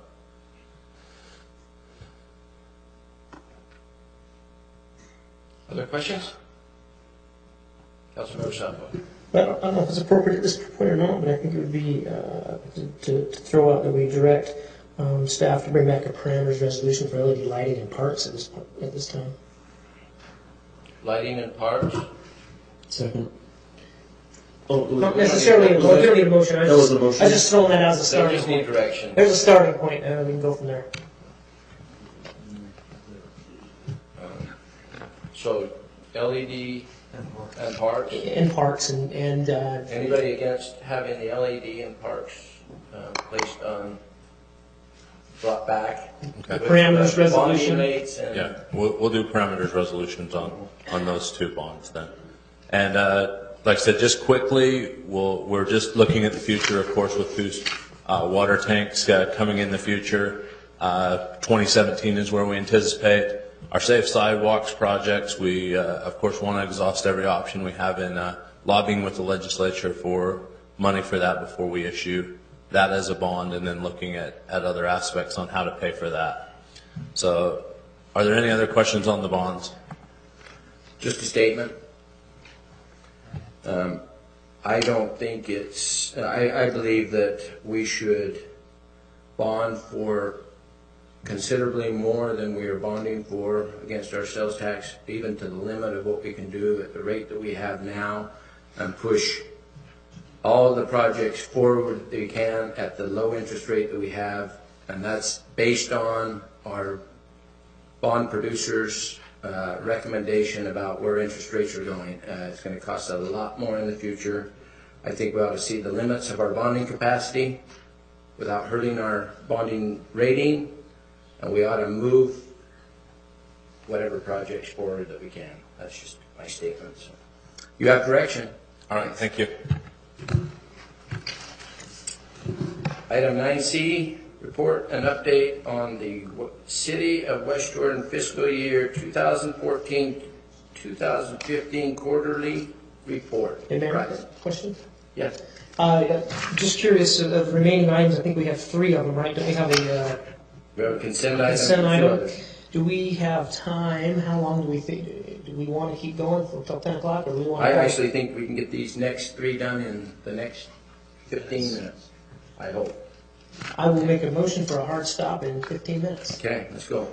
One second. I would second that because tonight's my wife's birthday, and 9:38. Let's get it done then. Okay. All in favor? First, Brian, I guess Ryan's going to handle. I'm just going to kick in by saying, are there any issues with the quarterly report that you would like us to modify? If not, or if you're happy with it, we can end that discussion right now. So input on the quarterly report. Point of order, Mayor. If we're going to stop the time, so somebody make a motion, so we're clocked. Let's do it. No, we don't need a motion. We're gonna stop then. I have a lot of questions. Good comment for Bryce. Yes, I was going to have him go. Do you want to comment? Yeah. Okay, please. Thank you, Mayor. Regarding the report, I had a conversation with Bryce today, just a suggestion. It would have been helpful for me in a column for percent of budget. I love the report, by the way, the feedback. That sounds like I didn't like it. Love the report. It was great. It was simple, easy to read. Just percent of budget would be helpful for my mind when I'm processing the data. I only have one comment. Any other changes or additions or subtractions? No, I love it. I have only one comment, that I love being right, and according to the general summary, I made a statement a few council meetings ago that we would have surplus, and according to the general summary, fund summary, we're going to have, at the end of this calendar year, the operating surplus will be 1.2 million and change. That's only if I'm right. I know. It doesn't happen all the time. Ask my wife. I'm stating again. You want to consult with his wife beforehand, Mayor? That might be a safer bet. But thank you for making me right. Councilmember Haig has a question. That not to rush the people's business because it's somebody's birthday, but, I think I'd like to ask staff at our retreat, because I do want to compliment staff on this report, first of all. It's good to see the numbers. I think we need to work the numbers, but I would like to see, again, just to reiterate, when I first started my term, is we need a little more itemization. I know this is a summary, but hopefully we'll be able to see some of these big numbers like $5.7 million and really where they're coming from. So that's my only comment. Thanks, Mayor. Thanks. Any other comments on this item? Seeing none. Thanks, Ryan. Thank you. Okay, item 9F. Discussion of possible action regarding Resolution 14-203, ratifying the city's receipt of legal services rendered by Snow Christensen and Martineau since the city's withdrawal from IRMA, including the city's payment for those legal services, and authorizing the mayor to execute a written agreement with Snow Christensen and Martineau for the rendering of legal services defending the city and representatives in the now pending litigation. Jeff Robinson. Thank you, Mayor and Council. The staff, you have the staff report. It's fairly straightforward. If you have any questions, I'd be happy to try to answer them. I'll do that question. Councilmember Southworth. I move to approve. Oh, I have a question. Okay. We have a motion by Councilmember Southworth and a second by Councilmember Nichols. Discussion to the motion.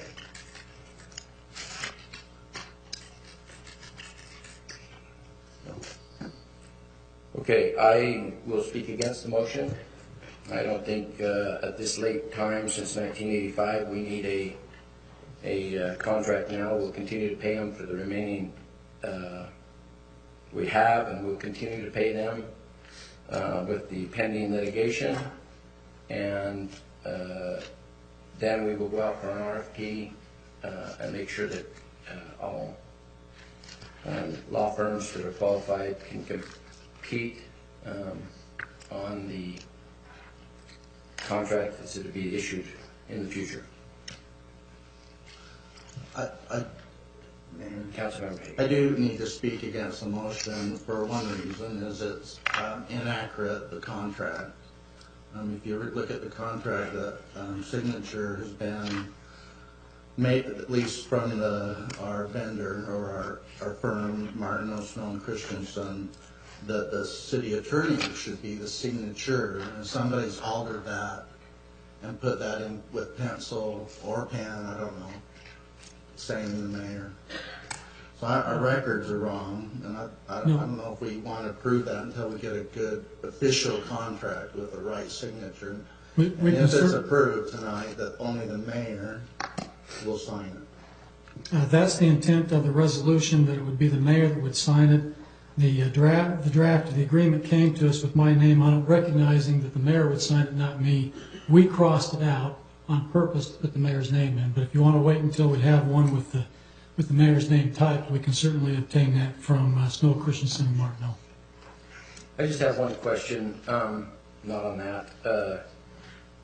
If we ratify this contract, then when does it terminate, and when could we go out for an RFP? At the end of the current litigation? The contract would extend until the litigation in this matter is over. You can go out for an RFP on other issues anytime you want. Okay, thank you. Okay, any other discussion? Seeing none, let's vote. Councilmember McConaughey? Aye. Councilmember Hanson? Yes. Councilmember Haga? No. Mayor Rawl? No. Councilmember Southworth? Aye. Councilmember Stoker? Yes. Councilmember Nichols? Yes. Vote passes 5-2 in favor. Okay, last item, just a few minutes. Item 7C, consent item, approved resolution 14-202, authorizing the mayor to execute an agreement with Envision Engineering as LED streetlights consultant in the amount not to exceed $22,115. Jeff, you pulled this. Real quick, the contract again is wrong. The person that it's assigned to is another company. So I'd make sure that if this passes, that we assign the contract to the, and if you look at our packet, that's how it is. So, and then the other thing, Wendell, if I can ask a question, this RFQ, which I've been told, it says in the request that we're going to take 24 months to install LEDs. Is that the plan now, or, because that's what it says here in this request for proposal. That's my only question, and I'm not opposed to this, but as I'm pretty sure we directed you and we've given money to get it done in 1 year. Well, I don't know that we can get it all done in 1 year. That's what we're going to attempt to do. Okay. Then I move to approve consent item 7C. Second. I have a motion by Councilmember Haga, second by Councilmember Southworth. Discussion on the motion? Mayor, may I offer a further amendment? Yes. On page 8 of our staff document, it does talk about the consultant is G. Brown Design and Jacobson Irrigation Design. I think that's the typo that Councilmember Haga is referring to. I think I already have a corrected page. Okay. I'll verify, but I'm pretty sure that Maureen It's Jasper. corrected in my written one. Okay. It's Yeah, I'm pretty sure Maureen. just under what point 26 under notices it says two city and two Yeah. consultants, and the consultant is wrong. Yeah. Okay. Any discussion of the motion other than that? We'll make sure that correction is made. Seeing none, let's vote. Mayor Rawl? Yes. Councilmember Haga? Yes. Councilmember Stoker? Yes. Councilmember Nichols? Yes. Councilmember McConaughey? Aye. Councilmember Hanson? Yes. Councilmember Southworth? Aye. Vote passes 7 in favor. I would entertain a motion to adjourn. So moved. Oh, God. I had a remark first. Okay, please. Unfortunately, earlier today, I learned that I will not be able to be in attendance at our meeting on November 19th, 2 weeks from now. Normally, I would let it stand at that, but I know we have the Colosimo project coming back. wanted to know if there would be support to allow me to allow suspension of the rules for that meeting to allow me to participate electronically, so all 7 of us can be present for that. So a motion to suspend the rules and do so? I would make that a motion to suspend the rules to allow electronic participation in the November 19th meeting. Second? Could I make a friendly amendment only as to that particular item? He has We participated found- the whole meeting. Huh? He has participated the whole meeting if he does electronic. Okay, we have a motion by Councilmember McConaughey and a second by Councilmember Southworth. And I'm going to oppose this motion. I'll tell you why. Because when I attended the League of Cities and Towns, they do allow electronic meetings with council members, but it has to be clear, concise. The transmission has to be heard by everyone. Your voice should be recorded along with everybody's here. So if we follow that technology, possibly, but last time it didn't work out that way. So we had troubles hearing you, and I don't even know if the residents or the audience could hear you. So that's just a requirement of the Open Meetings Act, that if we do have electronic, that everybody can hear and everybody can speak to you, at least the council members and staff. Councilmember Nichols?